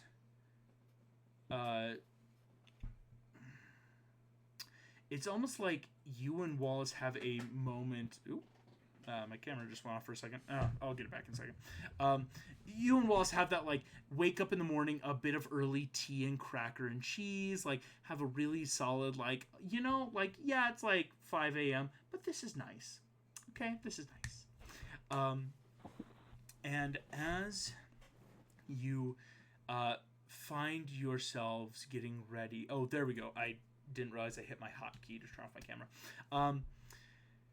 All of you awaken, having long rested, have your abilities, spells, and other preparations necessary. And hit points, of course, most of all. Jack Frost, your strength score has been replenished up.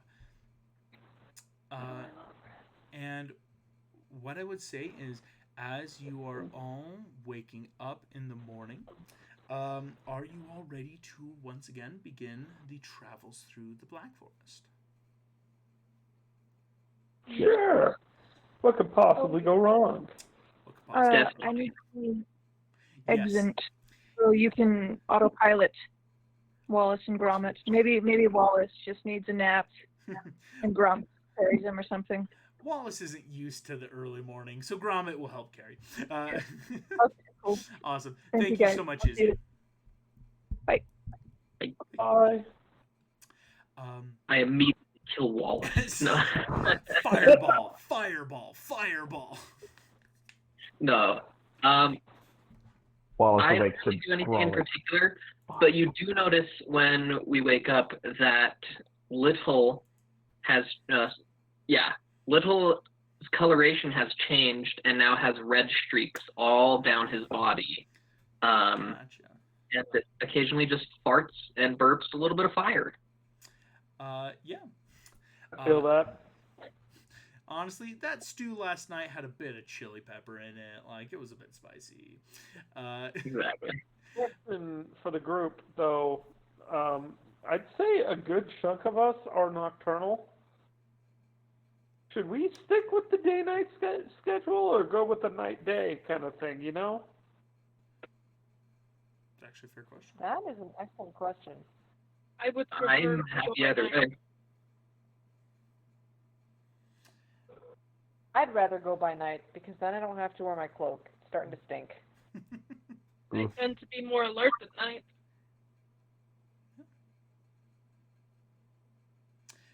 And I think for the most part, Wallace would be down for the majority of nights as well. And so it's something where Yeah.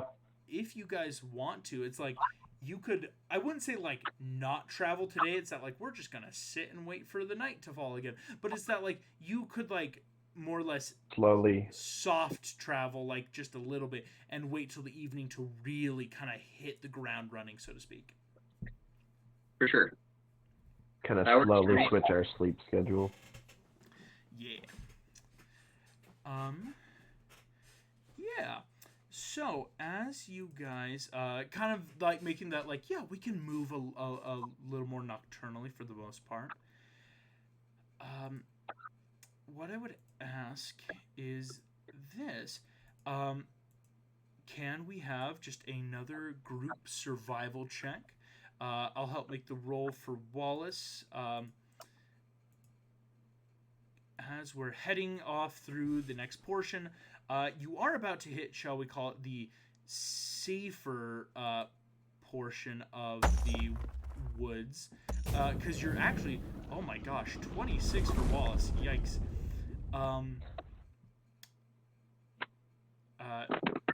13, 26, 17, 10, Got a 19. 19. Didn't have the +2.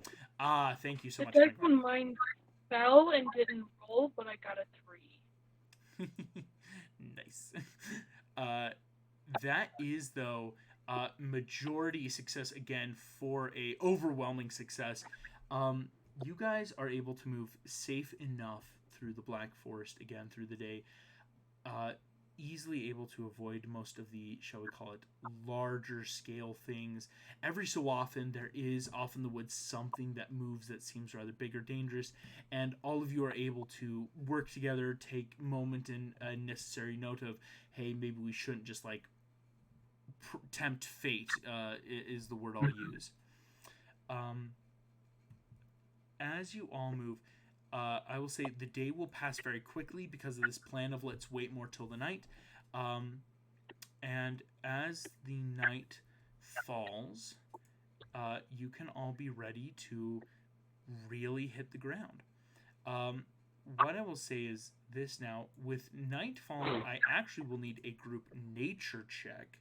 As there is, shall we call it, a bit of a different world in the Black Forest at night. Oops. So here we go. Nature check coming in for Wallace. Wow. Good nature. Nature check. Yes. I'm gonna. Can I have Little give me advantage? Hey, Yes, and I'd say all right. Jim. Well, didn't need it. Jim Lake Jr., I'll give you advantage because Gromit will give you the advantage that Wallace apparently didn't even need.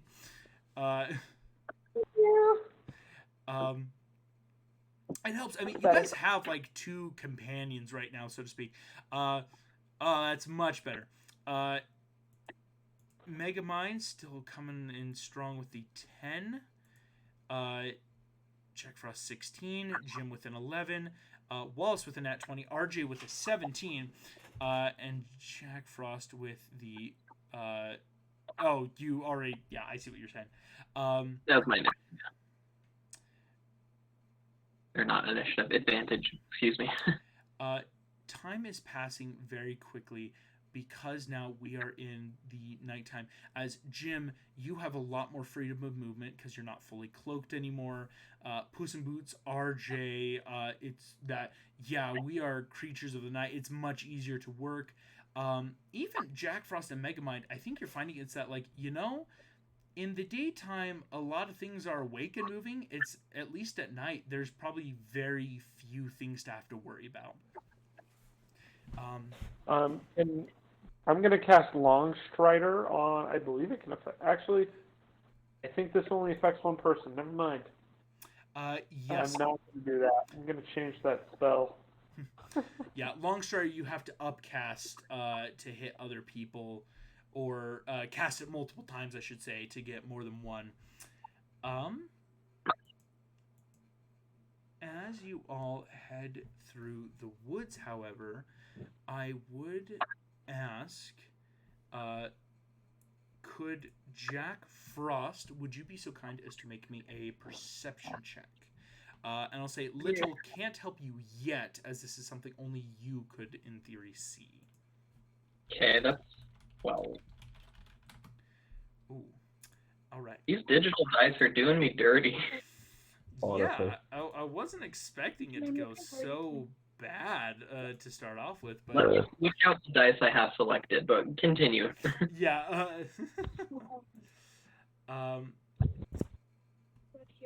You guys, I do have to roll then a quick D100. That is, wow, a perfect 50.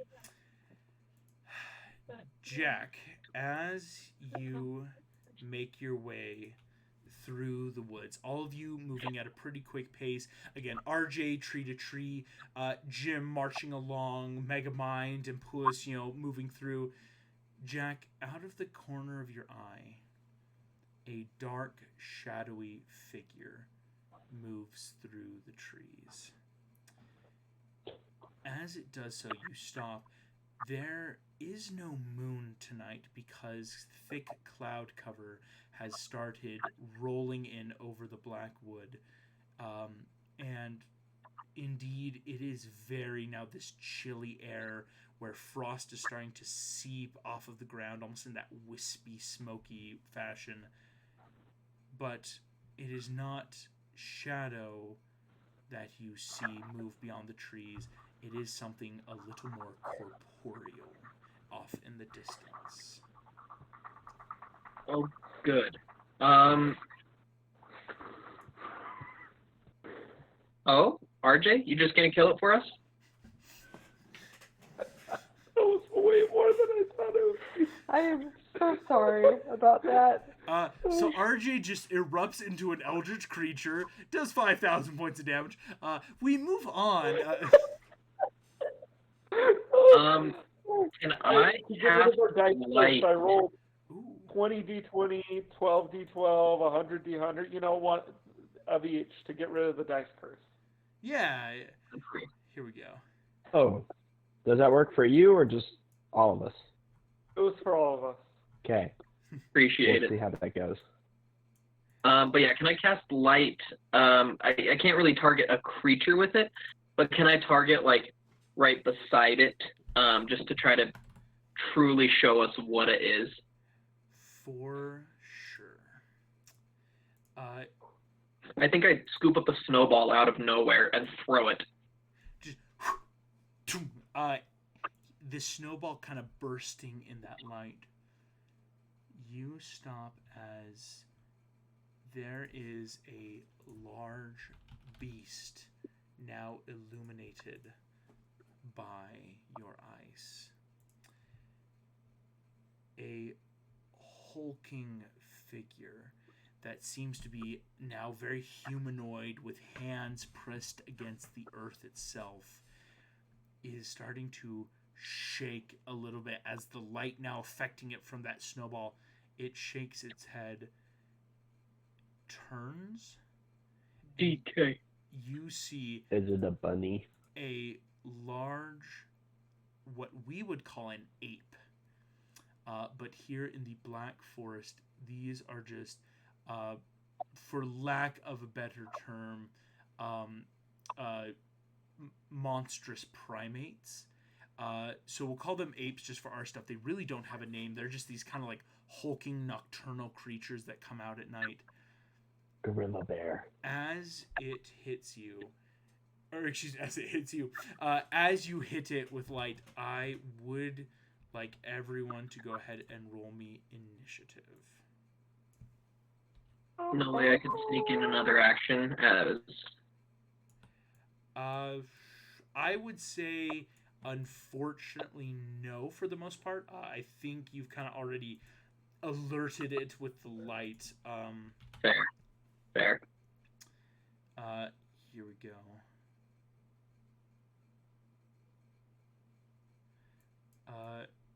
I mean, I muted you anyway. Oh, sorry. Oh, right. I need to put your audio back up. Sorry. Got you. There you go. I'm asking everyone to roll initiative real quick, as Jack Frost did just alert this large ape creature to your presence. Gorilla. Say it like that. Gorilla. It's Kerchak. Calls it like it is. It's Kerchak. Wait, that's Disney. I calls it like I sees it. And Plug. Jarritos pineapples flavor. It's the best soda on the dang planet. Orange. I mean, I'm sorry, that's pronounced Jarritos. Haradas. Like Right. Doritos, but with a J. Exactly. Enchiladas. I And, do like Make a Peach nice Crush. Peach Crush is my favorite. we have all our stuff. I'm just grabbing the initiative rolls real quick. Thank you all for your patience. Let's go ahead and put, okay, 1, 2, 3. Gorilla bear. Here we go. Large creature. Oh, excuse me. It is huge. Right. These things are big. Gross. And I'm going to do a bit of screen share because we have Battle something map. you guys can see. Let's go live. We go now live to our battle map. Excellent.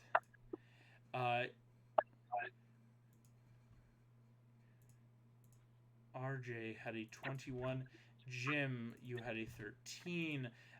Jack Frost with the 22. Yikes, that's also very good. Puss in Boots 8. Megamind 18. And it looks like Wallace was able to also get a synthetic 18. The giant ape creature did get a 20. So Jack Frost and RJ, you will start our initiative. And I am posting to the dice tray the improved initiative tracker, just if people are curious enough to know, like, oh, when do I go? When do the creatures go? The giant ape lumbers out, has that light spell going and affecting him. But Jack Frost, that will make you to act in the initiative order. What would you like to do? Can I make a quick check, if you'd let me do it as a free action, to see if this beast looks intelligent? Yeah. Okay, let me See, roll that. Insight or nature. Either one could be applicable in their own regard. Okay. These would be good. 15. Does this beast look like it's very intelligent? You think that this beast is not intelligent at all. Probably only intelligent enough to remain, shall we say, sentient and alive, if that makes sense. Okay. In that case, I'm going to cast Animal Friendship on it. So if it has a 4 or higher intelligence, the spell does nothing. Does it have lower than that? It does have a higher than 4 intelligence. Damn. Dang, pardon. That's what I was trying to determine, but I didn't roll super great. Then my bonus action, I'm just going to holler at Little to... I guess I'm using my bonus action to command it. Can it hold its action where if the beast attacks to take a bite at it? Yeah, it just uses your reaction. Well, it has its own initiative, but it just can't take any actions other than dodge unless I use my bonus action. So it's using up my bonus action for it to ready an action. Yes, that does work. Sorry. Then that's what I do, and that's my whole turn. You ready up that action. You and Little are prepared. RJ, that is you next in the initiative. And RJ, you're actually kind of in that tree up here. RJ, what would you like to do? Well, the first thing I was going to do was climb a tree. So that's good. I'm already there. What I'm going to do, it's probably going to make this. I'm going to cast blindness on it. It's probably going to succeed the saving throw, and it's going to do nothing. But we're going to try. Excellent. It will make the Constitution saving throw. Does have a +4 to its roll. So we're going to make this roll real quick. That was a 15. Okay, it might succeed. Just barely. Just barely. You cast blindness, Jack Frost, Animal Friendship. It's very much that, like, you can now both see the beast's eyes are glowing red, and it is huffing and stomping at the earth in what looks to be a sort of rage. Any other movement, though, or bonus action, RJ, ending your turn? They don't really have anything else I can do, so yeah, I'm just gonna hide there. You just go ahead to hide. That will make the ape's turn. On its turn, you hear the ape start howling and thumping his chest in the night. And coming out of the woods, there are 3 other smaller apes, each though very similar in their design and eyes, that now appear kind of in this open clearing that have appeared, but that is all the apes' turn, though, as they have just made it to the battlefield. That will bring us to Megamind. Megamind, what would you like to try? Cool. I think I am going to run down and left. Okay. So, yeah, that way. Probably not out into the open to try and, like, be this guy's main target. But, yeah, kind of out of its view to, like, get around to this smaller guy. And then I want to cast... what's the distance between me and that monkey between the 2 trees? 30 feet. Cool. I want to cast Shatter and try and get the tree, and, like, the edge of the tree, so that the tree will then fall on top of Monkey. Ooh, that is some interesting shenanery. I like it. But, like, I want to get the monkey in the shatter and then have the kind of blast knock the trees onto Monkey. We're going to go ahead. The monkey is going to make its quick con save against Shatter. Not as good as the leader. That is a natural 4. Or a synthetic 4, I should say. So go ahead. It will take the full points damage. I'm going to roll a d8, and let's see which way this tree crumbles.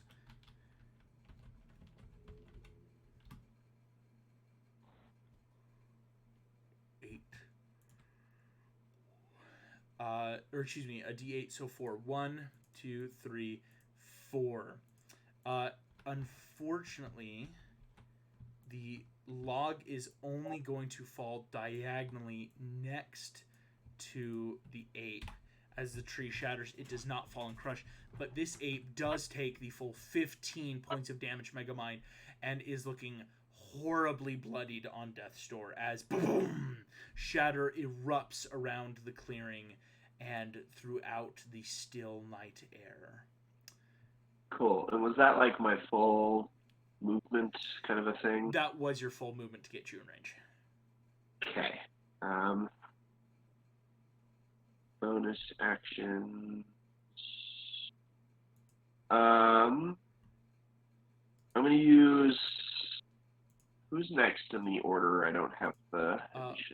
Wallace is up next. Jim, though, is up next, who, Alicia's here. I'll give Jim a bardic. Gotcha. Jim, you now have that bardic inspiration. And just quick remind me what that does. That gives me advantage? No? That gives you a d6 to add to your roll. Mm-hmm. So for ability check, attack roll, or saving throw. Awesome. Thank you so much. As that happens, Wallace is going to take his turn. He has... interesting. Oh, that's pretty good. Wallace is going to turn and kind of bound along with Gromit over to this guy. Up under the trees, and you see Wallace and Gromit each pull out these like zany little contraptions that they pull the trigger, and so they look like crossbows, but they start firing like globs of like grayish cement at the feet and trying to like trap up this creature. What we would know as a form of entangle. As Wallace takes his turn, Jim Lake Jr., that is your turn. Okay. How close can I get? Maybe that's a bad question.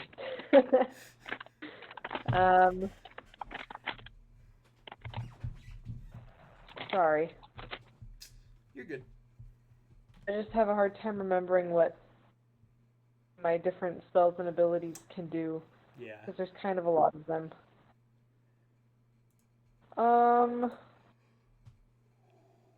Heck, we're gonna start with... Oh, I can't see. This is my dice rolls.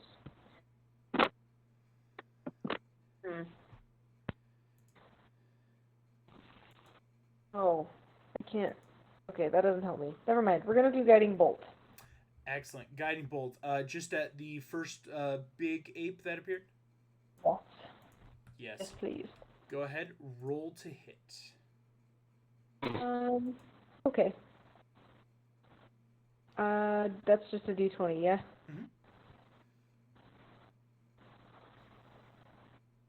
Mm-hmm. Oh, shoot. That's not a 1, is it? That 7? is a 7. Okay, that's good. It's hard to read. Yikes. You do have a... Plus 5? Plus 5. So that's a 12, right? A 12 barely hits the armor class of this giant creature. Cool. I was going to say, if you need the plus 6, you do have that roll. Yes, I need to remember to have that. Yes. Okay. So this target is about to take 4d6 radiant damage. Correct. And it is glittering until the end of my next turn. That is true. So the next attack someone can make on it will have advantage. Okay, wait. Is it 4d6? Mm-hmm. Okay. 2, 3, 4. Roll those. Not bad. 14. 4, 8, 12, 14. Yeah, I don't know if I add anything to that, but that's pretty good. It is just the 14. I will say, though, as you do the 14, this creature's eyes do seem to shift and change as celestial radiant damage as you kind of sling it from your sword like a catapult. The giant ape creature, its red eyes do seem to flicker for a moment, and it seems to take not maybe vulnerable damage. It doesn't double the points, but there does seem to be a little extra damage from this being radiant. I wondered. Excellent, though, Jim. As you kind of sling guiding bolt at the ape, that will make Puss in Boots up next in the initiative order before we jump back to Jack Frost. Also, the next person who attacks that ape has advantage on their attack roll. Yes. Just wanted to tack that on. Alrighty. Perfect, yes. We'll remember that. And Puss in Boots, what would you like to do? Okay, so the one that is the most damaged is the biggest one. Yes. I think I'm going to use my movement, go forward, and attempt to hit him with my rapier. Mm-hmm. So Puss kind of dashes forward, whoosh, whip out the rapier. Go ahead, roll to hit with advantage, of course. I will take that advantage. 18. 18, there you go. Does not miss then. You do hit on an 18. Alright, I'm going to smite. Go for And it. go ahead and add an extra d6 of fire damage. Why, thank you. Yes, because little Alright. will help you out there. So, D6. already 14 points of damage. And then 1 point of fire damage. Not great, but it's there. do I not have smite on here as a paladin? You do. It should be underneath where it says bonus actions, because technically it is a bonus action for paladins to smite. No, your divine smite is under other because it's Right. you used to add it. So it's at the bottom of your actions page. Right. Okay. Right. 2d8. Thunderous and Wrathful and all those would be bonus. Yes. Alright. Thank you so much for the clarification. Yeah, so 2d8 more radiant damage. Alright. Pretty good. 2 sevens. Snake eyes. 14 again. This creature takes an additional 14 points of radiant damage and a little bit more. Again, its eyes are now really starting to like flickering red, and it's flickering between that like deep black and natural like brownish black color of the iris to this like glowing red eye, as the creature is starting to look a bit hurt, gang. Like, and by a bit I mean a lot hurt. I didn't feel it in it. Excellent stuff though, Puss, running up. It is not dead, it is just very injured. That will bring us back to Jack Frost's turn with RJ on deck. Yeah. I'm just going to whip out my bow and take a shot at the main ape.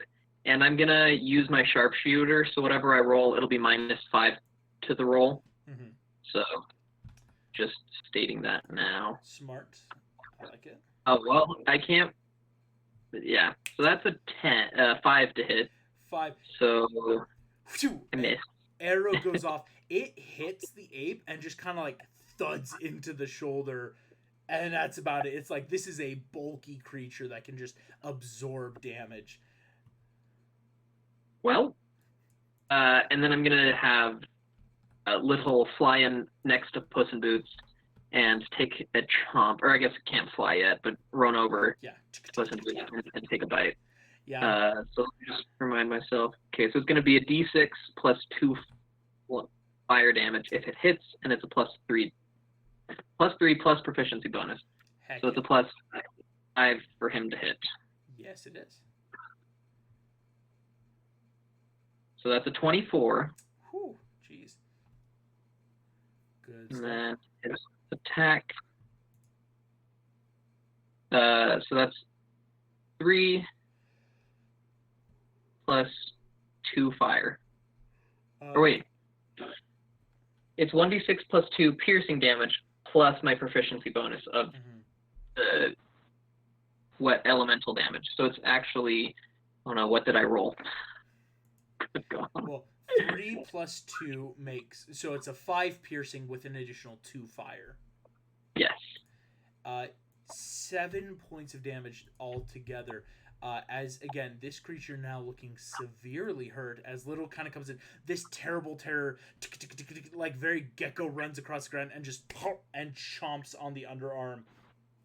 The beast roars in pain, trying to shake it off, and this dragon's just like ragdolling against the muscle and is not going anywhere anytime soon. Excellent stuff. That will make RJ's turn. RJ, that is your turn with Megamind on deck after NPCs. Cool. I'm going to cast Fairy Fire on it and hopefully get the other ape just to the down and left of it in the cube as well, so that everybody hitting those guys has advantage. Let's see here. That's a super good spell. They're going to make their quick dexterity saving throws. Interesting. They both have the exact same modifier. So we're gonna roll 2d20. I don't think there's a save, is there? There is a save because any creature in the area is cast that doesn't want to be affected has to make a dex save. The giant ape will fail, though. The giant ape is now glowing. The other ape does get like a 21, and so doesn't. But the large ape is now glowing. Wild stuff. Sometimes. And that's my turn. As the ape kind of glows, this like pulsing red, purple, blue, green, all these like colors of the rainbow bamfing out. RJ, excellent stuff, getting Fairy Fire off on the giant ape right before its turn. The ape is going to take 2 attacks. It's got 2 fists, one at Puss in Boots, one at Little, just being these like quick melee combatants next to it. It is going to make its attacks. Here we go. There's the first attack, that is a 20 to hit Puss. Yikes. Little is going to take an attack that is a 21 to hit. Both of them will hit. Puss, you take 17 points of bludgeoning damage. Little takes 18 points of bludgeoning damage, and I believe Little just explodes into magic and frost. Oof. The other... Alright, I'm muted. Little has 20. Little has 20! Okay. I couldn't remember. My note was not up to date. So Little is barely in the game. Well done. Here we go.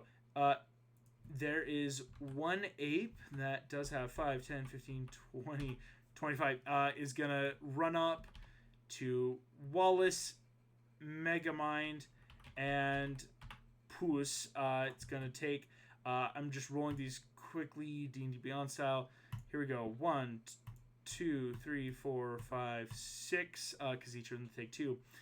Megamind, that is a 25 and a 14, so only 1 hit, but unfortunately that is a natural 20. Wallace takes 2 hits on a 20 and 22. Puss, that is a natural 20 and a 15 to hit, which will still hit.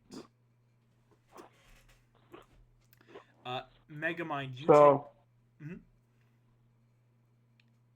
oh, never mind.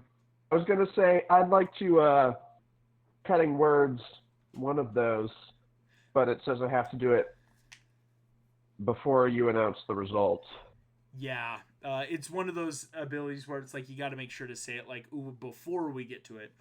How much damage was it again? So I'm about to say, Megamind, you will take a combined total of 17 from the critical hit. Wallace takes 12 from both of the hits on him.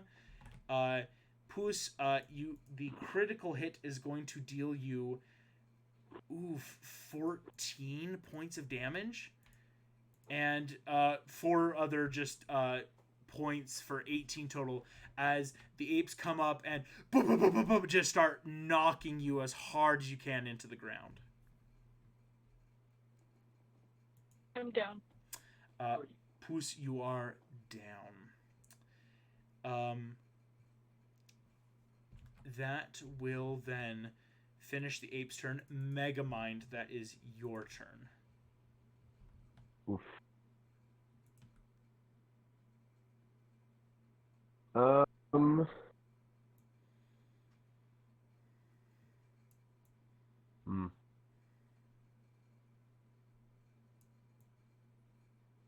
trying to decide whether it's better to do healing or try and take out some of these, because I cannot take another hit like I will that say, one. the one that's attacking you is like on death's door. That shattered one that's now attacking you looks horribly hurt.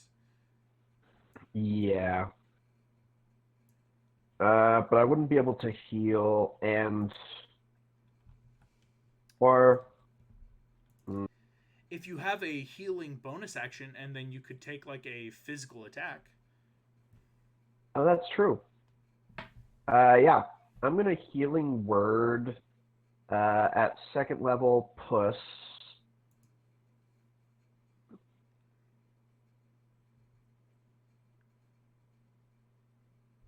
That was so not cool. It was going to land on a 4, and then it hit the other dice, and then went to a 1. Oof. So you're up at 6. Puss in Boots, you are up at 6. And then did I ever get the little ray gun thing item, or? You did not get the ray gun item, unfortunately. Gotcha. Yes.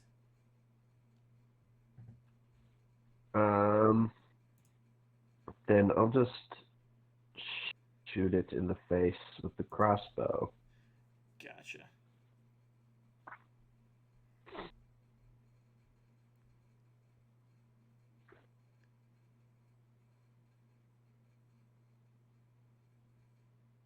That's a 21 to hit. 21 will for sure hit. Go ahead, roll damage to this ape. That is 7 damage. 7 damage will put it under, though. Again, that shatter was making it look bad, so even though it comes in, boom, solid hit to the gut, Megamind, you feel that like, oh, that really hurt, but immediately whip back up, crossbow, double tap it, and the ape will fall prone. Excellent turn, Megamind. Helping heal Puss and take down one of the apes. Wallace and Gromit are going to once again kind of like double team action, try to take down this ape. And they do so. The ape falls prone. And you know what? Wallace is going to do the exact same thing that you did, Megamind. And bonus action healing word, Puss in Boots, only really has a first level right now. Puss, you will take another 4 plus. Oh, that's actually much better. Poos, you will take 8 points of healing damage. 8 points of healing. As Wallace does that kind of double team, Jim Lake Jr., that is back to your turn, my friend. So the only apes, there is one ape with Fairy Fire, who now has advantage, and the other ape that was attacking Puss in Boots. Okay. Wait, so 2 of the apes that I see are no longer here. Yes. Is the big one of them? No, big one's still up. He's just very, very hurt. Yeah. Okay. The sideways monkeys are dead. Mm-hmm. Oh, that's helpful. Thank you. I'm gonna get as close as I can to the big one. Gotcha. I think. Can I get within attack range? Is that? I actually think, let's see. So 5, 10, 15, 20, 25, 30. I cannot. I will allow you to have taken a 5-foot step forward last turn. Kind of that retroactive. This isn't a crazy combat. It's that, like, you could have been moving towards it to... Basically, you'd be on the other side of Little so that the 3 combatants are all together right now. I like that. Can I... Let's see. Okay, I'm going to attack with my greatsword. Go for it. You have advantage because of that Fairy Fire. Brilliant. Roll. 12 plus... Wait, I can just hit this and it'll roll it for me. Yeah. Yikes. Yeah, Big yikes. it doesn't like That's us. an 11? That probably doesn't... I'm gonna roll my Bardic Inspiration. Yay. Go for it. Oh, remember, you did have advantage. Oh, that's right. So I'll say you can keep the Bardic because that first custom roll would have been the 12 plus 6 for an 18, which would hit. Okay. That's a little better. Yeah. That's 14. For sure. You slash through. Go ahead. You do hit this creature. Very cool, very cool.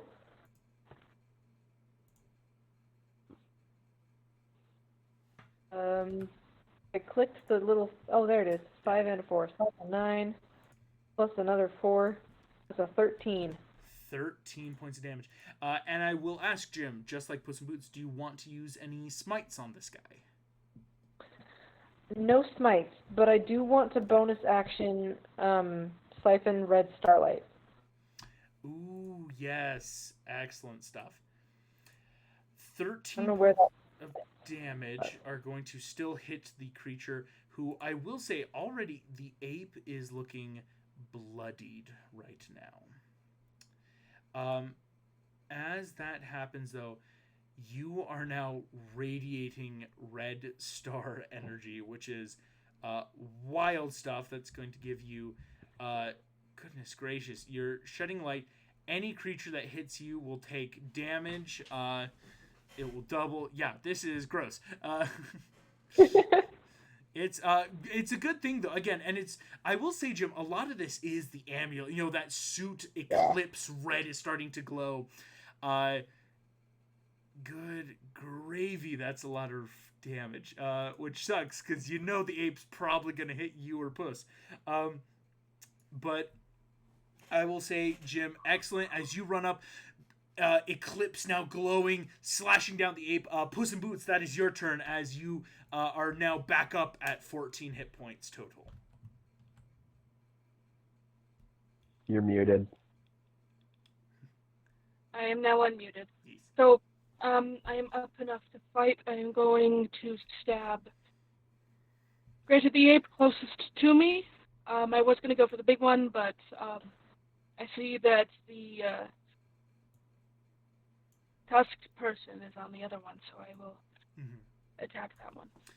Gotcha. Since Jim's here, it's like, let's focus attention on the other guy. Sorry, can you guys hear Eleanor? Yeah. Because we can't hear Eleanor at all. Can you hear me okay? Ooh. Like, we're just straight up not getting audio, and that's super awkward. Okay, no. as long as you guys can hear, that's okay, but I'm a little bit sad. Yeah, we Okay. can. We can. Okay. Did you personally mute Eleanor? Yeah, their audio has been muted for you. If you right-click on them, you could see if they're... If you accidentally muted. You're muted at all. I was gonna say, you can see her? She's real for you too?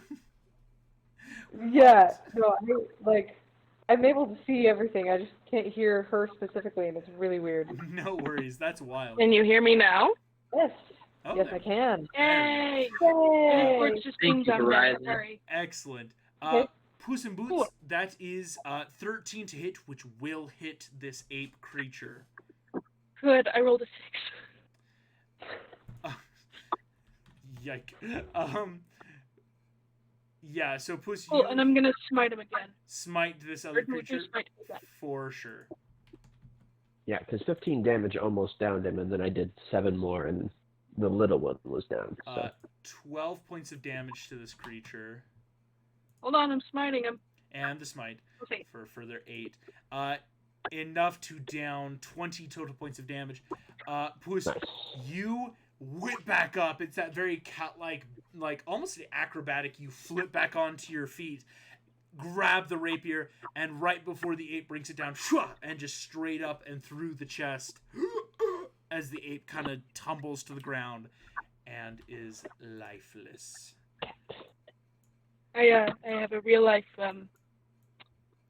model. Look how agile. Oh, how nice. Adorable. Adorable. Oh. Excellent. Puss in Boots, though, good stuff. Whipping up, slamming in that smite, taking down the last of the summoned apes. That will bring us back to Jack Frost's turn. Sweet. So, I'm sorry, I missed. Is the big ape affected by fairy fire right now? Yes, he is. Yeah. RJ was able to get fairy fire off on the big guy. Okay, so I'm gonna go ahead and take the -5 penalty to my roll to add 10 damage if I hit. So the first roll is going to be a 14. 14 hits. Second one, 14 already hits. And then the high roll would have been an 18. 18. So yes, both will hit. So sharpshooter, you get to add plus 10 damage to this. And I'm also giving myself, because Little didn't use his reaction to add attack this time, so it's Right. 4 plus 5, so it's 9. Or I guess it's 14 points of piercing damage because I'm adding the plus 10. Plus 5 fire damage, if that matters. I will count it. For the combined total, this 19. Whew, you slam in, Jack. Your first arrow was thudded into the chest. You split your previous arrow, which kind of rips and does that burning damage into the ape, which now looks horribly bloodied, and does not look like it wants to be here anymore. And then I'm just going to say, bite him, boy, and let him take his bite attack. Excellent. Oh, and he gets advantage too. Does he need it? He already got a 19 plus whatever. See if he crits. It's kind of the fairy fire. It helps get some crits out right now. It's kind Fair, of fun. fair. Does not.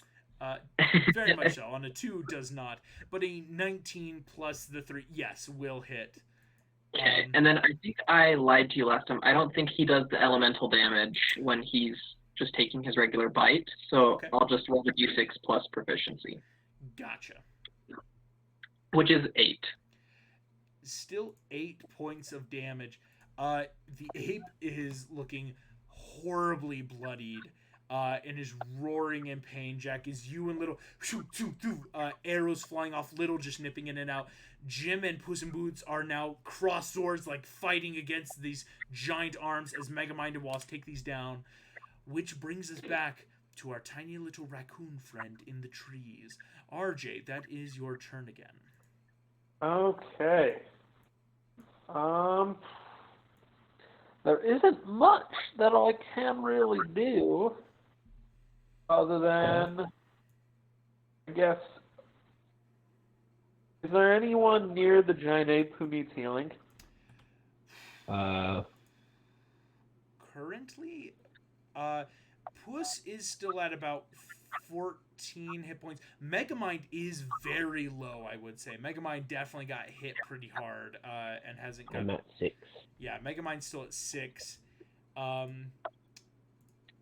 Does your dragon just die, or is it just a summoned creature? It is a summoned creature, so if it Cool. So we little don't would need be to heal okay. it. Yeah, we don't need to be too worried. Yeah. Okay. Yeah, I can't do much. I guess I'll cast Flaming Sphere right on the giant monkey's butt. Flaming Sphere is an excellent one. Oof. It's going to make a deck save or take a bunch of fire damage. Here we go. And it takes half damage even if it succeeds, right? Succeeds. Yeah. Which it only got a synthetic 10, so it will take the full 2d6 of fire damage. Take And that 7 damage to the bank. yikes, that's some good stuff. 7 points of fire damage immediately. The ape is looking close to death's door as you slam the big old ball of fire appears. And I will also say, here we go. Let's get a little ball of fire up in here. Got a big one right up under the butt. As the giant ape will now take its turn. Does it take more damage at the start of its turn? Do you know? Any Sure. creature that ends its turn within 5 feet must make a dex save. So it's Gotcha. right now the ape isn't technically dumb, so it is going to try to move out. It's going to go They killed him. 5, 10. Opportunities. So Jim, you will have an opportunity attack. 15, 20, 25, 30, 35. Yep, that's its full movement. It would have had a little bit more, but it's fine for now. Question: Did it take 1d6 radiant damage because it started its turn in my vicinity? Oh my gosh, it very much did. Jeez. A creature that starts or ends its turn within 10 feet of you. Yeah, it still has to take a Go ahead and roll that real quick, Alicia, for the just natural radiant damage of having the enemy close by. Grody. Ah, gross. It's just 1 radiant damage, but still. Rads. Hey, every point counts. But Jim, you do also get a reaction if you want to take a swing with advantage. Fairy Fire's still up. Sure, why not? Oh, excuse me. I do have to be very honest. It's a flat roll because Fairy Fire, Flaming Sphere, and Fairy Fire are both concentration effects. Oh, yeah. my bad. No, you're good. It was just that I had to make sure before I said, "Oh yeah, take advantage." So it's just a flat roll to hit with the sword right now. Cool. Let me roll my swooshy swooshy and get a 5. That is weak sauce. But That's an 11. you do Does not have hit. a Bardic Inspiration, which even on a 1 on the Bardic will allow you to hit. Yeah. Why not? I'll do it. That's a 2. Hey, even better than 1. 13, No. Jim, you swing the sword, and as this ape kind of does that lumber around, jump over, you slash up and against. 8 points of damage. Well done. The ape is looking horribly injured. Is taking a moment to kind of look around. I'm going to just make a quick old, call it a insight check for lack of a better term. It's a nat 1. This ape is in for a penny, in for a pound right now, and is going to take an attack at Jim Lake Jr. and at Puss in Boots. Here we go. That is a 23 to hit Jim and a 21 to hit Puss, so both will hit. Jim, go ahead and roll, of course, the 3d6 radiant damage, having that creature attacked you because he is within 5 feet, so it's going to be... Oh my gosh, the damage is doubled? Yikes. Oh, shoot. Well, it's a dumb ape. He didn't know that. So, Jim, that's going to be 6d6 radiant damage. Yes. Let me roll another 3. Thank you So so 12. much. You only rolled 2. I rolled 3. Okay. It's 3. Oh, goodness. 17. Wreck. 29 points of radiant damage comes out against the creature. It looks on death's door. It's gone from Starlight. it started in a decent enough spot, and now, Jim, like, just from your aura around, it looks horrifyingly ready to die. And hey, that's unfortunately its problem. It is still hitting, though, you and Puss in Boots. Ooh, Jim, that is 32 points of damage, of bludgeoning damage. I rolled terrifying max. Oh, I'm not rolling these open. That's my bad. Oh, wait. Could I... Oh? You never announced the results of the hit, so Yeah. would I be able to subtract a d6 from that? For sure. Go ahead, roll a d6. I will say, let's just do the quick calculations. It's probably going to be the one that was going to hit Jim, because Jim's got that high armor class, and on a d6, on a 4, 5, or 6, the attack will miss. That's not a d6. I was going to say, that's a d20. That's a 1. A 1. So, unfortunately, the attack will still go off. Man, these online dice hate us all. Yep. Puss in Boots, that is going to be 3... Oh, gosh. 3d10 to you. And now that I say it's rolling for everyone, it'll actually should show up. 15. I just kind of used Alicia's character sheet, so don't be shocked by what Jim like Jr.'s attacking me. Puss, you take 15 points of damage from the ape and are down. I am down again. Enjoy the footage of the cat. Down again. As this happens, regularly scheduled programming has been replaced with a cat. That will bring us to Megamind's turn. Megamind, Puss in Boots has just gone down, and it's just this ape, and it looks on death's door right now. I'm gonna do final healing word. Gotcha.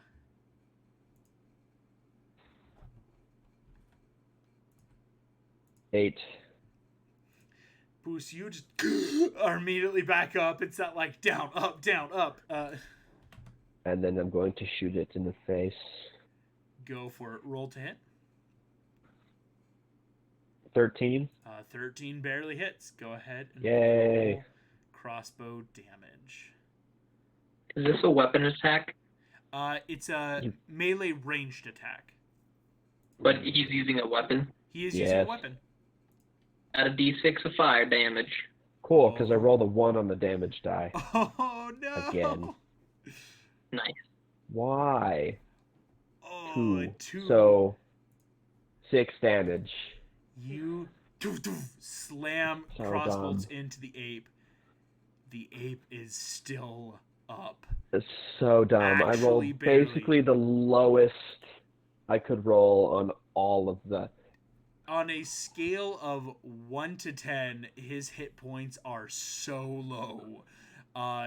Actually so terrifyingly low. That's so gross. Megamind healing Puss in Boots, getting this up. I will say Wallace actually doesn't really have a way to help terribly. So Wallace is also going to heal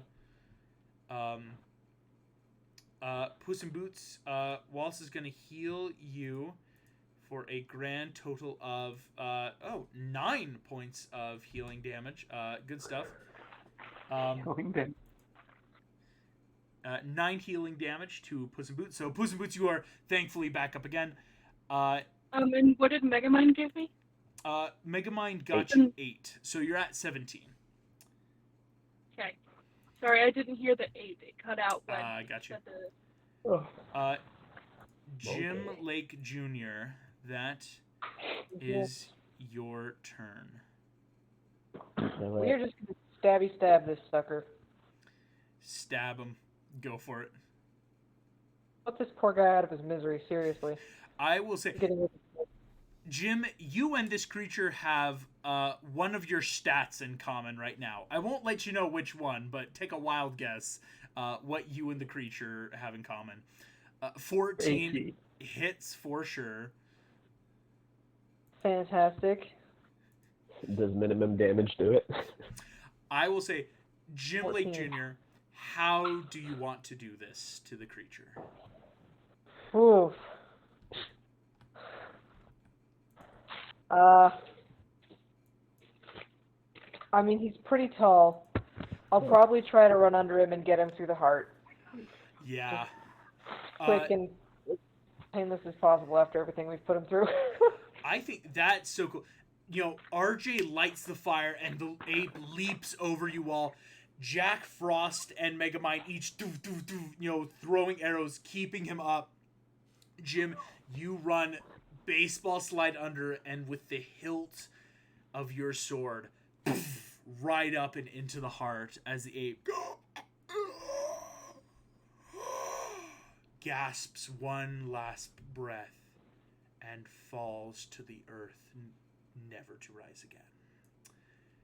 And with that, we are out of initiative, and that is where we are going to end tonight's session here in the woods. Thank you all so much for playing. That was so much fun. Of course, thank you for listening, and I will see you all next time. Goodbye.